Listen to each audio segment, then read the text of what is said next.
Hi all, എല്ലാവർക്കും നമസ്കാരം. Previous year ക്വസ്റ്റ്യൻസിൻ്റെ series നമ്മൾ വർക്കൗട്ട് ചെയ്യാണ്. ഓരോ ക്വസ്റ്റ്യൻസിൻ്റെ സോഴ്സും അടക്കം ഒരുപാട് സബ്ജക്ട്സ് നമ്മൾ ഓൾറെഡി കവർ ചെയ്തു. ഒരുപാട് പേര് റിക്വസ്റ്റ് ചെയ്തിട്ടുള്ള ഒരു വീഡിയോ ആയിരുന്നു കെമിസ്ട്രിയുടെ previous year questions work out. Maximum questions include ചെയ്തുകൊണ്ട് വളരെ ഇമ്പോർട്ടൻ്റ് ആയിട്ടുള്ള മറ്റൊരു വീഡിയോ ആണ്. വീഡിയോയിലോട്ട് കിടക്കാം. I'm Alisha and welcome to അലീസൈസ് ബൈ അലീഷ. അപ്പോൾ നമ്മൾ എന്നത്തെയും പോലെ സോഴ്സ് അടക്കമാണ് പറയുന്നത്. അപ്പോൾ ഇതൊരു പ്ലേലിസ്റ്റ് ആക്കിയിട്ട് ഇട്ടിട്ടുണ്ട്. കാണാത്തവർ ഓരോ സബ്ജക്റ്റും നിങ്ങളുടെ സമയം പോലെ കണ്ടു നോക്കുകയാണെങ്കിൽ എവിടെ നിന്നാണ് ചോദ്യങ്ങൾ വരുന്നതെന്നും അതുപോലെ ഒരുപാട് ക്വസ്റ്റ്യൻസ് വർക്കൗട്ട് ചെയ്യാനൊക്കെ ഹെൽപ്പ് ചെയ്യും. ഓക്കെ, അപ്പോൾ ആദ്യത്തെ ചോദ്യം നോക്കാം. ശുദ്ധജലത്തിൻ്റെ pH മൂല്യം. അപ്പോൾ കെമിസ്ട്രി വർക്കൗട്ട് ചെയ്യുന്നവരാണെങ്കിൽ അറിയാം, ഇപ്പോൾ റിപ്പീറ്റ് ചെയ്യുന്ന ഒരു പോർഷനാണ് ഈ pHൻ്റെ ഒരു പോർഷൻ എന്ന് പറയുന്നത്. അപ്പോൾ 10th ലെവൽ എക്സാംസിനാണെങ്കിൽ കൂടുതലും SCRTയിലുള്ള കണ്ടൻറ്റ് അതിനെ ബേസ് ചെയ്തിട്ടുള്ള ചോദ്യങ്ങൾ, അവിടെ കുറച്ച് എക്സസൈസസ് ഒക്കെ കൊടുത്തിട്ടുണ്ട് ടെക്സ്റ്റ് ബുക്കിൽ. അപ്പോൾ അങ്ങനെയുള്ള ചോദ്യങ്ങളാണ് കൂടുതലും ചോദിക്കുന്നത്. ശുദ്ധജലത്തിൻ്റെ pH മൂല്യം ഏതാണ്? ഓപ്ഷൻ എ 7 എന്നുള്ളതാണ് കറക്റ്റ് ആയിട്ടുള്ള ആൻസർ. അപ്പോൾ നമുക്കിതിൻ്റെ എക്സ്പ്ലനേഷനിലോട്ട് വരാം. ഇത് 9ാം ക്ലാസ്സുകാരുടെ ടെക്സ്റ്റ് ബുക്കാണ്. 9ാം ക്ലാസ്സുകാരുടെ ടെക്സ്റ്റ് ബുക്കിൽ അഞ്ചാമത്തെ ചാപ്റ്റർ, അതായത് പാർട്ട് 2 5ാമത്തെ ചാപ്റ്ററാണ് ആസിഡ് ബേസ് ലവണങ്ങൾ. ആസിഡുകൾ, ബേസുകൾ, ലവണങ്ങൾ എന്ന് പറയുന്ന ഒരു ചാപ്റ്ററിലാണ് നമുക്ക് pH എന്നുള്ളൊരു ഭാഗം വരുന്നത്. പിന്നെ വീഡിയോയിൽ പലരും ക്വസ്റ്റ്യൻസ് ക്ലിയർ ആവുന്നില്ല എന്ന് പറയുന്നവർ, അതായത് കുറച്ചും കൂടെ സൂം ചെയ്യണം എന്നൊക്കെ പറയുന്നവരുണ്ടെങ്കിൽ നമുക്ക് ഈ വീഡിയോയിൽ തന്നെ യൂട്യൂബിൽ തന്നെ സൂം ചെയ്യാനുള്ള ഓപ്ഷൻ ഉണ്ട്. അതുപോലെ തന്നെ സ്പീഡ്, നമ്മളൊരു റിവിഷനും കൂടെ ക്വസ്റ്റ്യൻസ് പ്രാക്ടീസ് ചെയ്യലതുകൊണ്ടാണ് അത്യാവശ്യം സ്പീഡിൽ പറയുന്നത്. ഒരുപാട് സ്ലോയിൽ പോവാത്തത് അതുകൊണ്ടാണ്. അപ്പം നിങ്ങൾക്ക് സ്പീഡ് അഡ്ജസ്റ്റ് ചെയ്യാം. സ്പീഡ് കൂട്ടാനും കുറയ്ക്കാനും ഒക്കെയുള്ള സെറ്റിങ്സ് യൂട്യൂബിൽ തന്നെയുണ്ട്. അപ്പോൾ അതിനുള്ള അറേഞ്ച്മെൻറ്റ്സ് ഓരോരുത്തരുടെ സൗകര്യത്തിനനുസരിച്ചിട്ട് ചെയ്താൽ മതി. ഓക്കെ, അപ്പം നമുക്കിവിടെ കാണാനായിട്ട് പറ്റും, ഈ ഒരു ചാപ്റ്ററിൽ നമുക്ക് കാണാനായിട്ട് പറ്റും pH മൂല്യം എന്ന് പറഞ്ഞിട്ടൊരു പോർഷൻ ഉണ്ട്. 3 ടെസ്റ്റ് ട്യൂബുകളിൽ തുല്യ അളവ് വീതം നേർപ്പിച്ച ഹൈഡ്രോക്ലോറിക് ആസിഡ്, സോഡിയം ഹൈഡ്രോക്സൈഡ് ലായനി, ശുദ്ധജലം എന്നിവ എടുക്കുന്നു. ഒരു എക്സ്പെരിമെൻ്റ് രൂപത്തിൽ ടെക്സ്റ്റ് ബുക്ക് അറിയാലോ, ആ രീതിയിലാണ് എങ്ങനെയാണെന്നുള്ളതൊക്കെ വളരെ ഡീറ്റെയിൽ ആയിട്ട് കൊടുത്തിട്ടുണ്ട്. അപ്പോൾ ഇവിടെ നമുക്ക് കാണാനായിട്ട് പറ്റും, ആസിഡ് എന്ന് പറയുമ്പോൾ 7 കുറവുള്ളതാണ് pH സ്കെയിലിലെ ആസിഡുകളുടെ. ഓക്കെ, pH സ്കെയിലിൽ ആസിഡുകളുടെ എവിടെയാണ്? 1 മുതൽ 0 മുതൽ 7 വരെയാണ് ആസിഡ്. ഇനി 7 ആണെങ്കിൽ നിർവീര്യമാണ്, അവിടെയാണ് ശുദ്ധജലമൊക്കെ വരുന്നത്. 7 മുതൽ 14 വരെയാണ് ബേസിക് നേച്ചർ കാണിക്കുന്നത്. ഓക്കെ, പദാർത്ഥങ്ങളുടെ ആസിഡ് ബേസ് സ്വഭാവം കണ്ടുപിടിക്കുന്നതിൻ്റെ ശാസ്ത്രീയ മാർഗം pH മൂല്യം നിർണ്ണയിക്കലാണ്. ഡാനിഷ് ശാസ്ത്രജ്ഞനായ സോറൻസൻ ആണ്, അതൊക്കെ മുൻവർഷ ചോദ്യമാണ്. സോറൻസൻ ആണ് pH സ്കെയിൽ ആവിഷ്കരിച്ചത്. ലായനിയിലെ H+ അയോണിൻ്റെ ഗാഢത അടിസ്ഥാനമാക്കിയാണ്, അത് ഇമ്പോർട്ടൻ്റ് ആണ്, H+ അയോണിൻ്റെ ഗാഢത അടിസ്ഥാനമാക്കിയാണ് ഈ സ്കെയിൽ രൂപപ്പെടുത്തിയത്. ചുവടെ pH സ്കെയിൽ ചിത്രീകരിക്കുന്നു. ഓക്കെ, അപ്പോൾ ഇവിടെ കൊടുത്തിട്ടുണ്ട്. അപ്പോൾ ഇവിടെ ഫില്ല് ചെയ്യാനായിട്ട് നമുക്ക് ഒരു ടേബിൾ ഉണ്ട്. അപ്പോൾ ഇതിൽ നിന്നൊക്കെ വേണമെങ്കിൽ ചോദ്യം ചോദിക്കാം. ഇപ്പോൾ ജലത്തിൻ്റെ അവിടെ 7 തന്നിട്ടുണ്ട്. അപ്പോൾ ബാക്കിയുള്ള ഈ ഒരു പട്ടികയിലെ ആൻസേഴ്സ് ഇനിയുള്ള എക്സാംസിന് ചോദിക്കാം. ഓക്കെ, ഇപ്പോൾ pH മീറ്ററൊക്കെ കുറിച്ച് വളരെ ഡീറ്റെയിൽ ആയിട്ട് കൊടുത്തിട്ടുണ്ട്. മറ്റൊരു എക്സാമിന് ഇതിൽ നിന്ന് തന്നെ, ഈ സെയിം ചാപ്റ്ററിൽ നിന്ന് തന്നെ ഈ ഒരു ഭാഗത്ത് നിന്ന് ചോദ്യം ചോദിച്ചിട്ടുണ്ട്. അതായത് ഉരുളക്കിഴങ്ങ് പോലുള്ള വിളകൾക്ക് ഏതാണ് pH ഏറ്റവും അഭികാമ്യം എന്നുള്ളത്, അങ്ങനെ ഒരു ചോദ്യം വന്നിട്ടുണ്ട്. അപ്പോൾ ഇവിടെ എടുത്ത് പറഞ്ഞിട്ടുണ്ട് pH 5 അടുത്ത മണ്ണാണ് ഉരുളക്കിഴങ്ങ് പോലുള്ള വിളകൾക്ക് അഭികാമ്യം.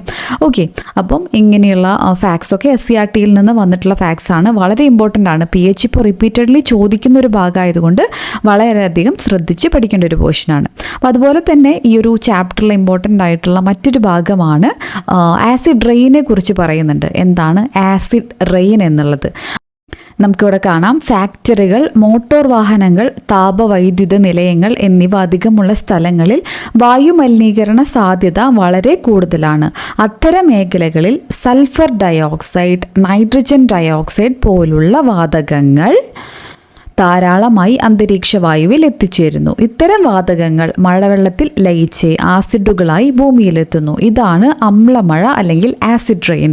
ഓക്കെ, അപ്പോൾ ഏതൊക്കെയാണ് ഈ സൾഫർ ഡയോക്സൈഡ്? ഈ സൾഫർ മാറ്റിയിട്ട് വേറെ എലമെൻ്റൊക്കെ തന്നിട്ട് ആ രീതിയിലാണ് ചോദിക്കാറ്. നൈട്രജന് പകരം വേറെ എലമെൻ്റ് ആക്കും. അപ്പോൾ സൾഫർ ഡയോക്സൈഡ്, നൈട്രജൻ ഓക്സൈഡ് തുടങ്ങി ആസിഡ് സ്വഭാവമുള്ള ഓക്സൈഡുകൾ. അപ്പോൾ ഇമ്പോർട്ടൻ്റ് ആണ്, ഓക്സൈഡ് മാറ്റിയിട്ട് വേറെ അങ്ങനെ ആ ഒരു എലമെൻറ്റിൻ്റെ പേര് മാറ്റി അല്ലെങ്കിൽ കോമ്പൗണ്ടിൻ്റെ പേര് മാറ്റിയിട്ടൊക്കെ ചോദിക്കാറുണ്ട്. ഇമ്പോർട്ടൻ്റ് ആണ്. ഓക്കെ, ആറ്റത്തിൻ്റെ സൗരയൂഥ മാതൃക ആരുടെ സംഭാവനയാണ്? എല്ലാവർക്കും അറിയാവുന്ന ചോദ്യമായിരിക്കും സൗരയൂഥ മാതൃക. അപ്പം ആറ്റത്തിൻ്റെ പല മോഡൽസ് ഉണ്ട് അല്ലേ? അപ്പോൾ തണ്ണിമത്തൻ മോഡൽ, അതുപോലെ ബോർ മോഡൽ എന്നൊക്കെ പറഞ്ഞ് പല മോഡലുണ്ട്. ഇമ്പോർട്ടൻ്റ് ആയിട്ട് പഠിക്കാറുള്ളതാണ്. SCRTയിലുള്ള ഫാക്ട്സ് ആണ്. സൗരയൂഥ മാതൃക ആരുടെ സംഭാവനയാണ്? റൂദർഫോർഡിൻ്റെ ആണ് അല്ലേ? ഓപ്ഷൻ സി ആണ് കറക്റ്റ് ആയിട്ടുള്ള ആൻസർ ആയിട്ട് വരുന്നത്. അപ്പോൾ അതുപോലെ തന്നെ ആറ്റത്തിൻ്റെ ബോർ മോഡൽ ആവിഷ്കരിക്കുന്നത്, ഈ ഓർബിറ്റ് അങ്ങനെ ഒരു കൺസെപ്റ്റ് കൊണ്ടുവരുന്ന ആളാണ് ബോർ അല്ലേ? അപ്പം അദ്ദേഹമാണ് ബോർ മോഡൽ. ഇനി വാട്ടർമെലൺ മോഡൽ, പുഡിംഗ് മോഡൽ എന്നൊക്കെ അറിയപ്പെടുന്നൊരു മോഡലുണ്ട്. അത് കൊണ്ടുവന്നത് ആരാണ്? തോംസൺ ആണ്. ജെ തോംസൺ ആണ് അങ്ങനത്തെ ഒരു മോഡൽ, വാട്ടർമെലൺ മോഡൽ അല്ലെങ്കിൽ പുഡിംഗ് മോഡൽ എന്നൊക്കെ അറിയപ്പെടുന്ന ആറ്റത്തിൻ്റെ മോഡൽ കൊണ്ടുവന്നിട്ടുള്ളത്. അതും അറിഞ്ഞിരിക്കുക. ഓക്കെ, കലാമിൻ ഏത് ലോഹത്തിൻ്റെ അയിരാണ്? കലാമിൻ ഏത് ലോഹത്തിൻ്റെ അയിരാണ്? ഏത് ലോഹത്തിൻ്റെയാണ്?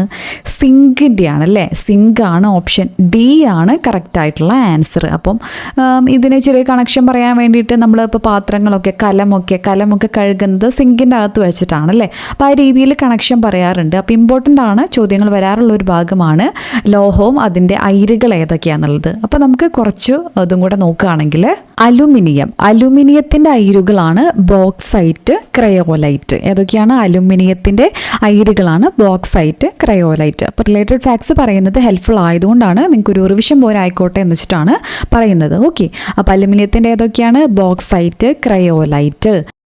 അതുപോലെ ഇമ്പോർട്ടൻ്റ് ആയിട്ടുള്ളതാണ് മെർക്കുറിയുടെയും ചോദിക്കാറുണ്ട്. സിന്നബാർ ആണ് മെർക്കുറിയുടെ അയിരിൻ്റെ പേര്. അതുപോലെ സിങ്ക് നമ്മളിപ്പോൾ ചോദിച്ചിരിക്കുന്നതാണ് അല്ലേ? സിങ്കിൻ്റെ ഏതൊക്കെയാണ്? കലാമിൻ ഉണ്ട്, അതുപോലെ സിങ്ക് ബ്ലെൻഡ് ഉണ്ട്. അപ്പോൾ കലാമിനും പഠിച്ചു വെക്കുക, സിങ്ക് ബ്ലെൻഡ് ആ പേരിൽ തന്നെ ഉള്ളതുകൊണ്ട് പിന്നെ തെറ്റില്ല അല്ലേ? അപ്പോൾ അത് ഇമ്പോർട്ടൻ്റ് ആണ്. ഇനി ഇരുമ്പും വളരെയധികം ഇമ്പോർട്ടൻ്റ് ആണ്.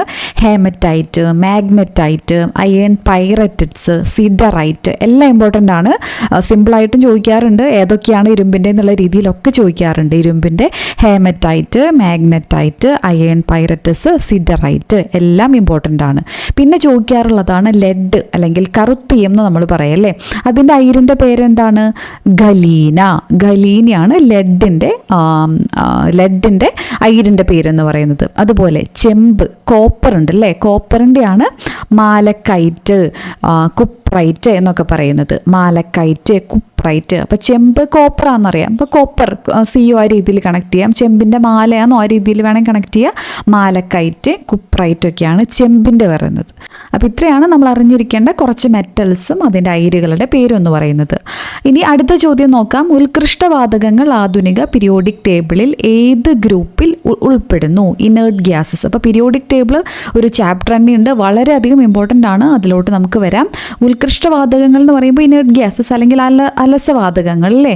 ഏത് ഗ്രൂപ്പിലാണെന്നുള്ളതാണ് ചോദ്യം. ആധുനിക പീരിയോഡിക് ടേബിൾ ഏത് ഗ്രൂപ്പിലാണ്? ഓപ്ഷൻ എ ആണ് അല്ലേ? 18ാമത്തെ ഗ്രൂപ്പാണ്. അപ്പോൾ ഓരോ ഗ്രൂപ്പുകളും 18 ഗ്രൂപ്പുകളാണുള്ളത്, 7 പീരീഡ് ആണുള്ളത്. അപ്പോൾ ഈ 18 ഗ്രൂപ്പുകൾ, അവരുടെ വേറെ പേരുകൾ, ഇതൊക്കെ പീരിയോഡിക് ടേബിൾ മൊത്തത്തിൽ അതിൻ്റെ ബേസിക് ആയിട്ടുള്ള ഫാക്ട്സ് വളരെയധികം ഇമ്പോർട്ടൻ്റ് ആണ്. അപ്പോൾ ഇത് 9ാം ക്ലാസ്സുകാരുടെ ടെക്സ്റ്റ് ബുക്കാണ്. 4ാമത്തെ ചാപ്റ്റർ പീരിയോഡിക് ടേബിൾ എന്ന് പറഞ്ഞിട്ട് ഒരു ചാപ്റ്റർ തന്നെയുണ്ട് അല്ലേ? അപ്പോൾ പീരിയോഡിക് ടേബിൾ നമുക്ക് സിലബസിൽ എടുത്ത് പറയുന്നതുമാണ്. വളരെയധികം ഇമ്പോർട്ടൻ്റ് ആയിട്ടുള്ള ഒരു ചാപ്റ്ററാണ്. എന്തായാലും വായിച്ചു പോകേണ്ട ചാപ്റ്ററുകളിൽ പെട്ടെന്ന് പെടുന്നൊരു ചാപ്റ്ററാണ് പീരിയോഡിക് ടേബിൾ. അപ്പോൾ ഇവിടെ നമുക്ക് കാണാം, മൂലകങ്ങളുടെ വർഗീകരണത്തിന് തുടക്കം കുറിക്കുന്നത് ലാവോസിയർ ആണ്. 1789 അന്നറിയപ്പെട്ടിരുന്ന 30 മൂലകങ്ങളെ ലോഹങ്ങൾ എന്നും വർഗീകരിച്ചു. അപ്പോൾ ഇതൊക്കെ ഇമ്പോർട്ടൻ്റ് ആണ്, ചോദിക്കാറുള്ളതാണ്. ആരാണ് ലോഹങ്ങളെന്നും അലോഹകങ്ങളെന്നും വർഗീകരിച്ചതൊക്കെ ചോദിച്ചിട്ടുള്ള ചോദ്യങ്ങളാണ്. അപ്പോൾ അതാരാണ്? ലാവോസിയർ ആണ്. എല്ലാം ലായതുകൊണ്ട് ലാവോസിയർ കണക്ട് ചെയ്യാനായിട്ട് ബുദ്ധിമുട്ടില്ല. ഇനി ലാവോസിയർക്ക് ശേഷം വർഗീകരണത്തിൽ ശ്രദ്ധേയമായി പ്രവർത്തനം കാഴ്ചവെച്ചത് ഡൊബ്രെയ്നർ ആണ്. ഇമ്പോർട്ടൻ്റ് ആണ്. ഇതൊക്കെ നമുക്ക് ഇനി ചോദ്യങ്ങൾ ഡിസ്കസ് ചെയ്യുമ്പോൾ കാണാനായിട്ട് പറ്റും. 3 മൂലകങ്ങൾ ഉൾപ്പെടുന്ന ചെറു ഗ്രൂപ്പുകൾ നിർമ്മിച്ചു. ഓക്കെ, 3 മൂലകങ്ങൾ ഉൾപ്പെടുന്ന. അപ്പോൾ അങ്ങനെ ക്ലാസിഫിക്കേഷൻ ചെയ്തത് ട്രയാഡ്സ് ആയിട്ട് അല്ലെങ്കിൽ ത്രികങ്ങളായിട്ട് ക്ലാസിഫൈ ചെയ്ത വ്യക്തി ആരാണ്? ഡൊബ്രെയ്നർ ആണ്. നിങ്ങൾക്ക് എല്ലാവർക്കും അറിയാമായിരിക്കും. ഓക്കെ, അപ്പം ഇതിന് എക്സാമ്പിൾ എനിക്ക് തോന്നുന്നത് ഒരു ഡിഗ്രി ലെവൽ എക്സാമിനാണ്. ഏതൊക്കെയാണ് ഇതിനകത്ത് വരുന്ന എലമെൻറ്റ്സ് എന്നുള്ള രീതിയിലൊക്കെ ചോദിച്ചിട്ടുണ്ടായിരുന്നു. ഓക്കെ, ലിഥിയം, സോഡിയം, പൊട്ടാസ്യം ഒക്കെയാണ്. അങ്ങനെ ട്രയാഡ്സ് ഒക്കെ ആയിട്ടാണ് ഡൊബ്രെയ്നർ ക്ലാസിഫൈ ചെയ്യുന്നത്.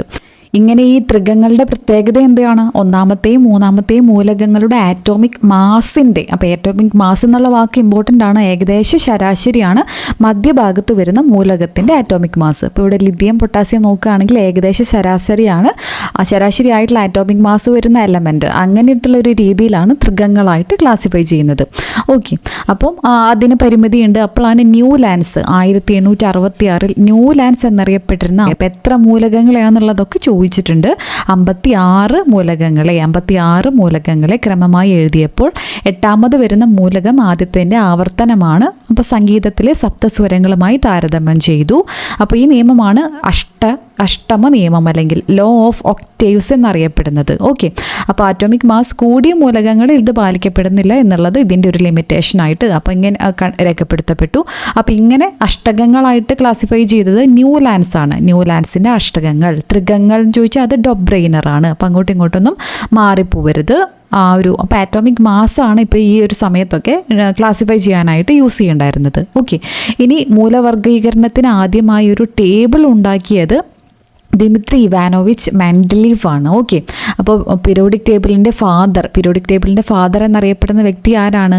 മെൻഡലീവ് ആണ്. മോഡേൺ പീരിയോഡിക് ടേബിളിൻ്റെ ഫാദർ എന്ന് പറഞ്ഞാൽ മോഡേൺ അത് മോസ്ലി ആണ്. എന്നാൽ ചുമ്മാ പീരിയോഡിക് ടേബിളിൻ്റെ ഫാദർ എന്ന് പറഞ്ഞാൽ അത് ദിമിത്രി ഇവാനോവിച്ച് മെൻഡലീവ് ആണ് അല്ലേ.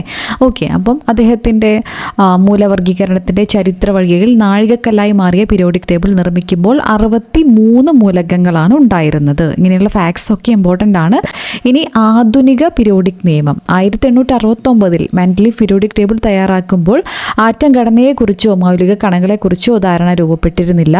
മോസ്ലി തൻ്റെ എക്സ്റേ ഡിഫ്രാക്ഷൻ പരീക്ഷണത്തിലൂടെ, ഇമ്പോർട്ടൻ്റ് ആണ്, പരീക്ഷണത്തിൻ്റെ പേരും ഒക്കെ ചോദിച്ചിട്ടുണ്ട്, മൂലകങ്ങൾക്ക് ക്രമ നമ്പർ നൽകി. ഇതിനെ ആറ്റോമിക് നമ്പർ എന്ന് വിളിച്ചു. ഓക്കെ, അപ്പോൾ നമ്മൾ മുന്നേയൊക്കെ ആറ്റോമിക് മാസ് എന്നാണ് കേൾക്കുന്നത്. അപ്പോൾ ഇവിടെയാണ് ഒരു ചേഞ്ച്. ആറ്റോമിക് നമ്പർ എന്ന് വിളിച്ചു. ഇതിൻ്റെ അടിസ്ഥാനത്തിൽ പീരിയോഡിക് നിയമം പരിഷ്കരിച്ചു. മൂലകങ്ങളുടെ രാസഗുണങ്ങളും ഭൗതിക ഗുണങ്ങളും അവയുടെ ആറ്റോമിക് നമ്പറിൻ്റെ ആവർത്തന ഫലങ്ങളാണ്. സോ ആറ്റോമിക് നമ്പറിൻ്റെ അടിസ്ഥാനത്തിൽ ക്രമീകരിച്ചിരിക്കുന്നതാണ് നമ്മളിപ്പോൾ കാണുന്ന മോഡേൺ പീരിയോഡിക് ടേബിൾ അല്ലേ. സോ അതിൻ്റെ ഉപജ്ഞാതാവ് ആരാണ്? മോസ്ലി ആണ്. വളരെയധികം ഇമ്പോർട്ടൻ്റ് ആണ്. സോ ഓരോരോ ഗ്രൂപ്പ് അതിൻ്റെ ആറ്റോമിക് നമ്പർ എങ്ങനെയാണ്, ഇലക്ട്രോൺ വിന്യാസം. അപ്പം റിപ്പീറ്റഡ്ലി ചോദിക്കുന്ന മറ്റൊരു മേഖലയാണ് ഈ ഇലക്ട്രോൺ കോൺഫിഗറേഷൻ. നമുക്കറിയാം ഓർബിറ്റും ഉണ്ട്, ഓർബിറ്റലും ഉണ്ട്. അതായത് മെയിൻ ഷെല്ലും ഉണ്ട്, സബ് ഷെല്ലും ഉണ്ട്. അപ്പോൾ ഓരോന്നിലും എങ്ങനെയാണ് എലമെൻറ്റ്സ്, മെയിൻ ഷെല്ലാണെങ്കിൽ KLMN, അതിലെങ്ങനെയാണ് ഇലക്ട്രോണിക് കോൺഫിഗറേഷൻ, ഇലക്ട്രോൺ വിന്യാസം വരുന്നത്. സബ് ഷെല്ലാണെങ്കിൽ SPDF അല്ലേ. അപ്പോൾ അതിലോട്ട് വരുമ്പോൾ എങ്ങനെയാണ്, ഓരോന്നിൽ എത്ര എലമെൻറ്റ്സ് വരും. അപ്പോൾ നമുക്ക് ഇനിയുള്ള ക്വസ്റ്റ്യൻസ് ഡിസ്കസ് ചെയ്യുമ്പോൾ ഇങ്ങനെയുള്ള ചോദ്യങ്ങളൊക്കെ കാണാനായിട്ട് പറ്റും. അപ്പോൾ ഇവിടെ നമുക്ക് ഇപ്പോൾ ചോദിച്ചിട്ടുള്ള ചോദ്യം അല്ലേ, ഓരോരോ ഗ്രൂപ്പും ആ ഗ്രൂപ്പിനെ എന്താണ് വിളിക്കുന്നത് എന്നുള്ളത്. ആൽക്കലി ലോഹങ്ങളാണ് group number 1, group number 2 alkaline earth ലോഹങ്ങൾ, 3 മുതൽ 12 വരെ സംക്രമണ ലോഹങ്ങൾ. 13ാമത്തെ ഗ്രൂപ്പ് നമ്പർ ആണെങ്കിൽ ബോറോൺ കുടുംബം, 14 carbon, 15 nitrogen family, 16 oxygen family, 17 ഹാലോജനുകൾ, 18 ഉത്കൃഷ്ടവാതകങ്ങൾ. ഓക്കെ, വളരെ ഇമ്പോർട്ടൻ്റ് ആയിട്ടുള്ള ഇപ്പോൾ ഉത്കൃഷ്ടവാതകങ്ങളിലൊക്കെ പ്രത്യേകതകൾ എന്തൊക്കെയാണ്, 18ാം ഗ്രൂപ്പിലെ മൂലകങ്ങൾ വളരെ ഡീറ്റെയിൽ ആയിട്ട് കൊടുത്തിട്ടുണ്ട്. നിങ്ങളെല്ലാവരും വായിച്ചിട്ടുണ്ടെന്ന് വിശ്വസിക്കുന്നു. വളരെയധികം ഇമ്പോർട്ടൻ്റ് ആണ്.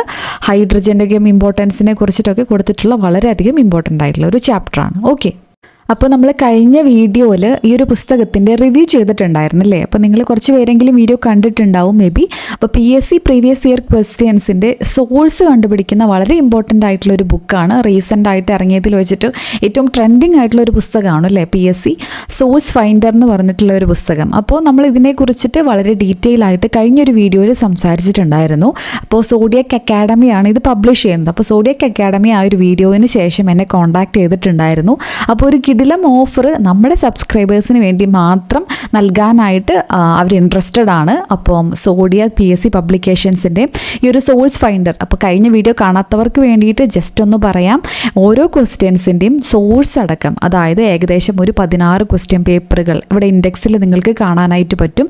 ഓരോ ക്വസ്റ്റ്യൻ പേപ്പറിലെ ഓൾമോസ്റ്റ് എല്ലാ ക്വസ്റ്റ്യൻ്റെയും സോഴ്സ് അടക്കമുള്ള ഡീറ്റെയിൽസ്, അപ്പോൾ ഏതൊക്കെയാണ് റെഫർ ചെയ്തേക്കുന്ന പുസ്തകം എന്നൊക്കെ ഇവിടെ കൊടുത്തിട്ടുണ്ട്. SCERT പുസ്തകങ്ങളും NCERT NCERT പുസ്തകങ്ങളും അതുപോലെ BAയുടെ ഒരുപാട് പുസ്തകങ്ങളും മലയാളം ഹിസ്റ്ററി പോലുള്ള പുസ്തകങ്ങളും ഒഫീഷ്യൽ വെബ്സൈറ്റുകൾ ഏതൊക്കെയാണ്, അതുപോലെ PSC ബുള്ളറ്റിൻ, ഇങ്ങനെയുള്ള റെഫറൻസുകൾ എടുത്തിട്ടാണ് ഓരോരോ എക്സാംസിൻ്റെയും വളരെ ഡീറ്റെയിൽ ആയിട്ട് സോഴ്സ് അടക്കം കൊടുത്തിരിക്കുന്നത്. ഓക്കെ, അപ്പോൾ ഡിഗ്രി ലെവലും LGS ലെവലും ഇൻഡെക്സിൽ നിങ്ങൾ നേരത്തെ കണ്ടതുപോലെ LGS level, LDC level, degree level questions ഒക്കെയാണ് മെയിനായിട്ട് 2023-ലും 2024-ലും നടന്നിട്ടുള്ള ക്വസ്റ്റ്യൻ പേപ്പറുകളാണ് ഇതിൽ ഡിസ്കസ് ചെയ്തേക്കുന്നത്. ഇപ്പോൾ ഒരു എക്സാമ്പിൾ കാണിക്കുകയാണെങ്കിൽ ഇവിടെ ഒരു ചോദ്യം നിങ്ങൾക്ക് കാണാം. ലിസ്റ്റ് ചെയ്തിരിക്കുന്ന വസ്തുതകൾ സൂചിപ്പിക്കുന്ന സംസ്ഥാനം തിരിച്ചറിഞ്ഞ് താഴെ പറയുന്നവയിൽ നിന്ന് ശരിയായ ഉത്തരം തിരഞ്ഞെടുക്കുക. അപ്പോൾ ഈ ചോദ്യം ചോദിച്ചിട്ട് ഇതിൻ്റെ എവിടെയൊക്കെ വരുന്നുണ്ട് ഇതിൻ്റെ സോഴ്സ്, NCERT 10ാം ക്ലാസ്സുകാരുടെ ടെക്സ്റ്റ് ബുക്കിൽ പറയുന്നുണ്ട്, അതുപോലെ +2 ജിയോഗ്രഫിക്കാരുടെ ടെക്സ്റ്റ് ബുക്കിലും സെയിം ഫാക്റ്റ് പറയുന്നുണ്ട്. അപ്പോൾ അങ്ങനെയുള്ള സോഴ്സും അഡീഷണൽ ഫാക്ട്സും ഇമ്പോർട്ടൻ്റ് ആയിട്ടുള്ള അഡീഷണൽ പോയിൻറ്റ്സ് ഒക്കെ ഇൻക്ലൂഡ് ചെയ്തുകൊണ്ടുള്ള ഒരു വളരെ നല്ലൊരു പുസ്തകമാണ്. ഞാൻ കഴിഞ്ഞ വീഡിയോയിൽ പറഞ്ഞിട്ടുണ്ടായിരുന്നു, സോഴ്സ് കണ്ടുപിടിക്കുക എന്ന് പറഞ്ഞാൽ അത്യാവശ്യം അത് ഡിഗ്രി ലെവൽ ക്വസ്റ്റ്യൻസ് ഇൻക്ലൂഡ് ചെയ്തിട്ടുണ്ട്. അത്യാവശ്യം ടാസ്ക് ആണ് ഇവിടെ നിന്നാണ് കണ്ടുപിടിക്കുക എന്നുള്ളത്. ഓക്കെ, ഇപ്പോൾ സയൻസ് ഒക്കെ ആണെങ്കിൽ നമ്മളിപ്പോൾ ഡിസ്കസ് ചെയ്തപ്പോൾ നമുക്ക് മനസ്സിലായി കുറേയൊക്കെ SCERT എന്ന് വരുന്നുണ്ട്. പക്ഷേ എല്ലാ സബ്ജക്ട്സും അങ്ങനെയല്ല, പല രീതിയിൽ പല സോഴ്സ് എന്ന് ചോദിക്കുന്നുണ്ട്. അപ്പം അത് നിങ്ങൾക്ക് അറിയാനായിട്ട് ഇൻട്രസ്റ്റ് ഉണ്ടെങ്കിൽ സോഡിയാസ് PSC പബ്ലിക്കേഷനെ ഡയറക്റ്റ് വിളിച്ച് നമ്പർ ഞാൻ താഴെ നമ്മുടെ കമൻറ്റ് ബോക്സിൽ കൊടുത്തേക്കാം, 2 നമ്പർ കൊടുത്തേക്കാം. അവിടെ വിളിച്ച് നിങ്ങൾ എൻ്റെ പേര് പറയാണ്, അലീസൈസ് ബൈ അലീഷ എന്ന് പറയാം, അല്ലെങ്കിൽ അലീഷ യൂട്യൂബ് ചാനൽ കണ്ടിട്ടാണെന്ന് പറയുകയാണെങ്കിൽ 499 രൂപയ്ക്ക് ഈ ഒരു പുസ്തകം നിങ്ങൾക്ക് അവൈലബിൾ ആക്കാനായിട്ട് പറ്റും. So thank you so much. ഇങ്ങനെ ഒരു ഓഫർ നൽകുന്നതിന് സോഡിയാക് അക്കാഡമിയോട് നന്ദി പറയുന്നു. 595 രൂപയാണ് ഈ പുസ്തകത്തിൻ്റെ ഒറിജിനൽ പ്രൈസ് എന്ന് പറയുന്നത്. അപ്പം നമുക്ക് നമ്മുടെ സബ്സ്ക്രൈബേഴ്സിന് മാത്രമായിട്ടാണ് ഇപ്പോൾ 499 എന്നുള്ളൊരു എക്സ്ക്ലൂസീവ് ആയിട്ടുള്ളൊരു പ്രൈസിന് ഈ ഒരു പുസ്തകം പർച്ചേസ് ചെയ്യാം, അവൈലബിൾ ആക്കാമെന്ന് ഇവർ പറഞ്ഞേക്കുന്നത്. സോ നിങ്ങൾ വാങ്ങിക്കാനായിട്ട് ആഗ്രഹിക്കുന്നുണ്ടെങ്കിൽ തീർച്ചയായിട്ടും താഴെ കാണത്തിരിക്കുന്ന നമ്പറിൽ കോൺടാക്റ്റ് ചെയ്ത് നമ്മുടെ പേര് പറയാം, അലീഷ എന്ന് പറഞ്ഞാലും മതി, അല്ലെങ്കിൽ അലീസൈസ് ബൈ അലീഷ ഈ ഒരു യൂട്യൂബ് ചാനൽ കണ്ടിട്ടാണ് എന്ന് പറയുകയാണെങ്കിൽ ഈ ഒരു ഓഫർ അവൈലബിൾ ആക്കാനായിട്ട് പറ്റും. അടുത്ത ചോദ്യം താഴെ കൊടുത്തിട്ടുള്ളതിൽ ഓക്സിജന്റെ ഉപയോഗങ്ങളിൽ പെടാത്തത് അതൊക്കെയാണ്. ഓക്സിജന്റെ ഉപയോഗങ്ങളിൽ പെടാത്തത് എന്നുള്ളതാണ് ചോദ്യം. ജ്വലനത്തിന്, റോക്കറ്റ് ഇന്ധനങ്ങളിൽ ഓക്സികാരിയായി, കൃത്രിമ ശ്വസനത്തിന്, ബ്ലീച്ചിങ് പൗഡർ നിർമ്മാണത്തിന്. സിമ്പിളാണ് അല്ലേ, ബ്ലീച്ചിങ് പൗഡർ നിർമ്മാണത്തിന്. അപ്പം നമുക്ക് അലോഹങ്ങൾ എന്ന് പറഞ്ഞിട്ട് നോൺ മെറ്റൽസ് എന്ന് പറഞ്ഞിട്ട് ഒരു ചാപ്റ്റർ SCERT-ലുണ്ട്. അവിടെ കൃത്യമായിട്ട് ഞാൻ കാണിച്ചു തരാം, പോയിൻ്റായിട്ട് കൊടുത്തിരിക്കുന്നതാണ് ഓരോ അലോഹത്തിൻ്റെയും അതിൻ്റെ ഇമ്പോർട്ടൻ്റ് ആയിട്ടുള്ള ഫീച്ചേഴ്സ്, കുറച്ച് എലമെൻസിൻ്റെ കൊടുത്തിട്ടുണ്ട്. അപ്പോൾ ഇവിടെ ബ്ലീച്ചിങ് പൗഡർ നിർമ്മാണത്തിന് എന്നുള്ളതാണ് ഓക്സിജൻ്റെ ഉപയോഗങ്ങളിൽ പെടാത്തത് എന്നുള്ളൊരു ക്വസ്റ്റ്യൻ്റെ ആൻസർ ആയിട്ട് വരുന്നത്. അപ്പോൾ ഈ ഒരു ചാപ്റ്റർ നമുക്ക് അലോഹങ്ങൾ വളരെ ഇമ്പോർട്ടൻ്റ് ആയിട്ട് 6ാമത്തെ ചാപ്റ്ററാണ്, 9ാം ക്ലാസ്സുകാരുടെ ടെക്സ്റ്റ് ബുക്ക് തന്നെയാണ്. ഇതിൽ നമുക്ക് ഈ ഒരു സെയിം ക്വസ്റ്റ്യൻ നമുക്ക് കാണാനായിട്ട് പറ്റും. കണ്ടോ, ഓക്സിജന്റെ മറ്റു ഉപയോഗങ്ങൾ എന്തെല്ലാം? ജ്വലനത്തിന്, റോക്കറ്റ് ഇന്ധനങ്ങളിൽ ഓക്സികാരിയായി, കൃത്രിമ ശ്വസനത്തിന്. നമുക്ക് വളരെയധികം ഡീറ്റെയിൽ ആയിട്ട് ഹൈഡ്രജനെ കുറിച്ചും ഓക്സിജനെ കുറിച്ചും ക്ലോറിനെ കുറിച്ചും ഒക്കെ പറയുന്നതാണ്, വളരെയധികം ഇമ്പോർട്ടൻ്റ് ആണ്. ഓക്കെ, അപ്പം ഈ ഒരു ചാപ്റ്ററിൽ ഇമ്പോർട്ടൻ്റ് ആയിട്ടുള്ള കുറച്ച് കാര്യങ്ങൾ കൂടെ നമ്മൾ നോക്കുകയാണെങ്കിൽ ഹൈഡ്രജനൊക്കെ കുറിച്ചിട്ട് കൊടുത്തിട്ടുണ്ട്. ആദ്യം കൊടുത്തിരിക്കുന്നത് ഹൈഡ്രജനെ കുറിച്ചിട്ടാണ്.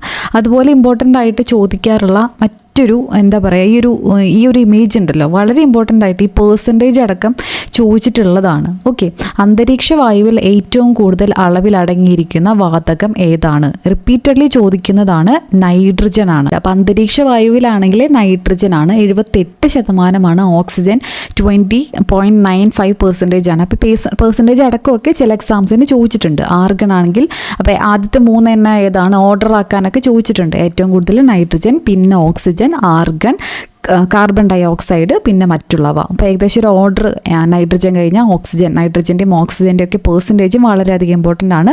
ആർഗൺ കഴിഞ്ഞിട്ടാണ് കാർബൺ ഡൈ ഓക്സൈഡ്. ഇമ്പോർട്ടൻ്റ് ആണ്, നിങ്ങൾക്ക് അറിയാമായിരിക്കും, എങ്കിലും ശ്രദ്ധിക്കാത്തവരുണ്ടെങ്കിൽ ശ്രദ്ധിച്ച് പഠിച്ചിരിക്കുക. ഓക്കെ, ഹൈഡ്രജനെ കണ്ടെത്തൽ 1766 ഹെൻറി കാവൻഡിഷ് എന്ന ബ്രിട്ടീഷ് ശാസ്ത്രജ്ഞനാണ് ഹൈഡ്രജൻ കണ്ടുപിടിച്ചത്. കത്തുന്ന വായു, ഇൻഫ്ലമബിൾ എയർ എന്നാണ് അദ്ദേഹം ഇതിനെ വിശേഷിപ്പിച്ചത്. ജലമുണ്ടാക്കുന്നതിന് എന്നർത്ഥം വരുന്ന ഹൈഡ്രോജീൻസ് എന്ന പദത്തിൽ നിന്നാണ് ഹൈഡ്രജന് പേര് ലഭിച്ചത്. ഓക്കെ, അപ്പം ഓരോരോ ഹൈഡ്രജൻ സംയുക്തങ്ങൾ ഓരോന്നിൻ്റെ എക്സ്പെരിമെൻ്റ് ഒക്കെ കൊടുത്തിട്ടുണ്ട്. ഹൈഡ്രജൻ്റെ ഉപയോഗങ്ങൾ ഇവിടെ കൊടുത്തിട്ടുണ്ട്, ഇമ്പോർട്ടൻ്റ് ആണ്. അമോണിയ, മെഥനോൾ എന്നിവയുടെ വ്യാവസായിക നിർമ്മാണത്തിന് ഏതാണ് യൂസ് ചെയ്യുന്നത്? ഹൈഡ്രജൻ ആണ്. അപൂരിത എണ്ണകളെ പൂരിതമാക്കുന്നതിന് ഏതാണ്? ഹൈഡ്രജൻ ആണ്. ഇന്ധനമായി ഫ്യൂവലായിട്ട് യൂസ് ചെയ്യുന്നതൊക്കെ ഏതാണ്? ഹൈഡ്രജൻ്റെ സ്പെഷ്യാലിറ്റീസ് ആണ്. അപ്പോൾ ഇമ്പോർട്ടൻ്റ് ആണ്, ഹൈഡ്രജൻ ഇമ്പോർട്ടൻ്റ് ആണ്. അതുപോലെ ഓക്സിജൻ എന്ന പ്രാണവായു, ജീവന്റെ നിലനിൽപ്പിന് അത്യന്താപേക്ഷിതമായ വാതകമാണ് പ്രാണവായു എന്നറിയപ്പെടുന്ന ഓക്സിജൻ. ഓക്കെ, ഇമ്പോർട്ടൻ്റ് ആണ്. അതുപോലെ തന്നെ ഫ്യൂവൽ സെല്ലുകളെ പറ്റി ഇവിടെ കൊടുത്തിട്ടുണ്ട്. അപ്പോൾ ഹൈഡ്രജനും ഓക്സിജനും ഉപയോഗിച്ചുകൊണ്ട് പ്രത്യേക സംവിധാനത്തിലൂടെ ഹൈഡ്രജൻ ഓക്സിജൻ ഫ്യൂവൽ സെല്ലുകൾ ഉണ്ടാക്കാനായിട്ട് പറ്റും. മലിനീകരണമില്ല, ഉയർന്ന പ്രവർത്തനക്ഷമതയൊക്കെയാണ് പ്രത്യേകതകൾ. ഓക്കെ, അപ്പോൾ അത് ഇമ്പോർട്ടൻ്റ് ആണ്. ഇനി ഓക്സിജൻ്റെ കണ്ടുപിടുത്തം നമ്മൾ പറഞ്ഞു, ഹെൻറി കാവൻഡിഷ് ആണ് ഹൈഡ്രജൻ കണ്ടുപിടിച്ചത്. അതുപോലെ ഓക്സിജൻ ആണെങ്കിൽ 1774 ജോസഫ് പ്രീസ്ലി ആണ് കണ്ടുപിടിക്കുന്നത്. കാരണം പ്രാണവായു ആണല്ലേ, പ്രാണവായു, പ്രീസ്ലി ഒക്കെ ഒരു സെയിം പോലെയാണ്, അങ്ങോട്ടും ഇങ്ങോട്ടും മാറിപ്പോകുന്നവർക്ക് വേണ്ടി പറഞ്ഞു എന്ന് മാത്രം. ഇമ്പോർട്ടൻ്റ് ആണ്. ഇനി നമ്മൾ പറഞ്ഞ പോലെ ഇതും ചോദിക്കാറുണ്ട്. അന്തരീക്ഷത്തിൽ നമ്മൾ പറഞ്ഞു നൈട്രജൻ ആണ് ഏറ്റവും കൂടുതൽ.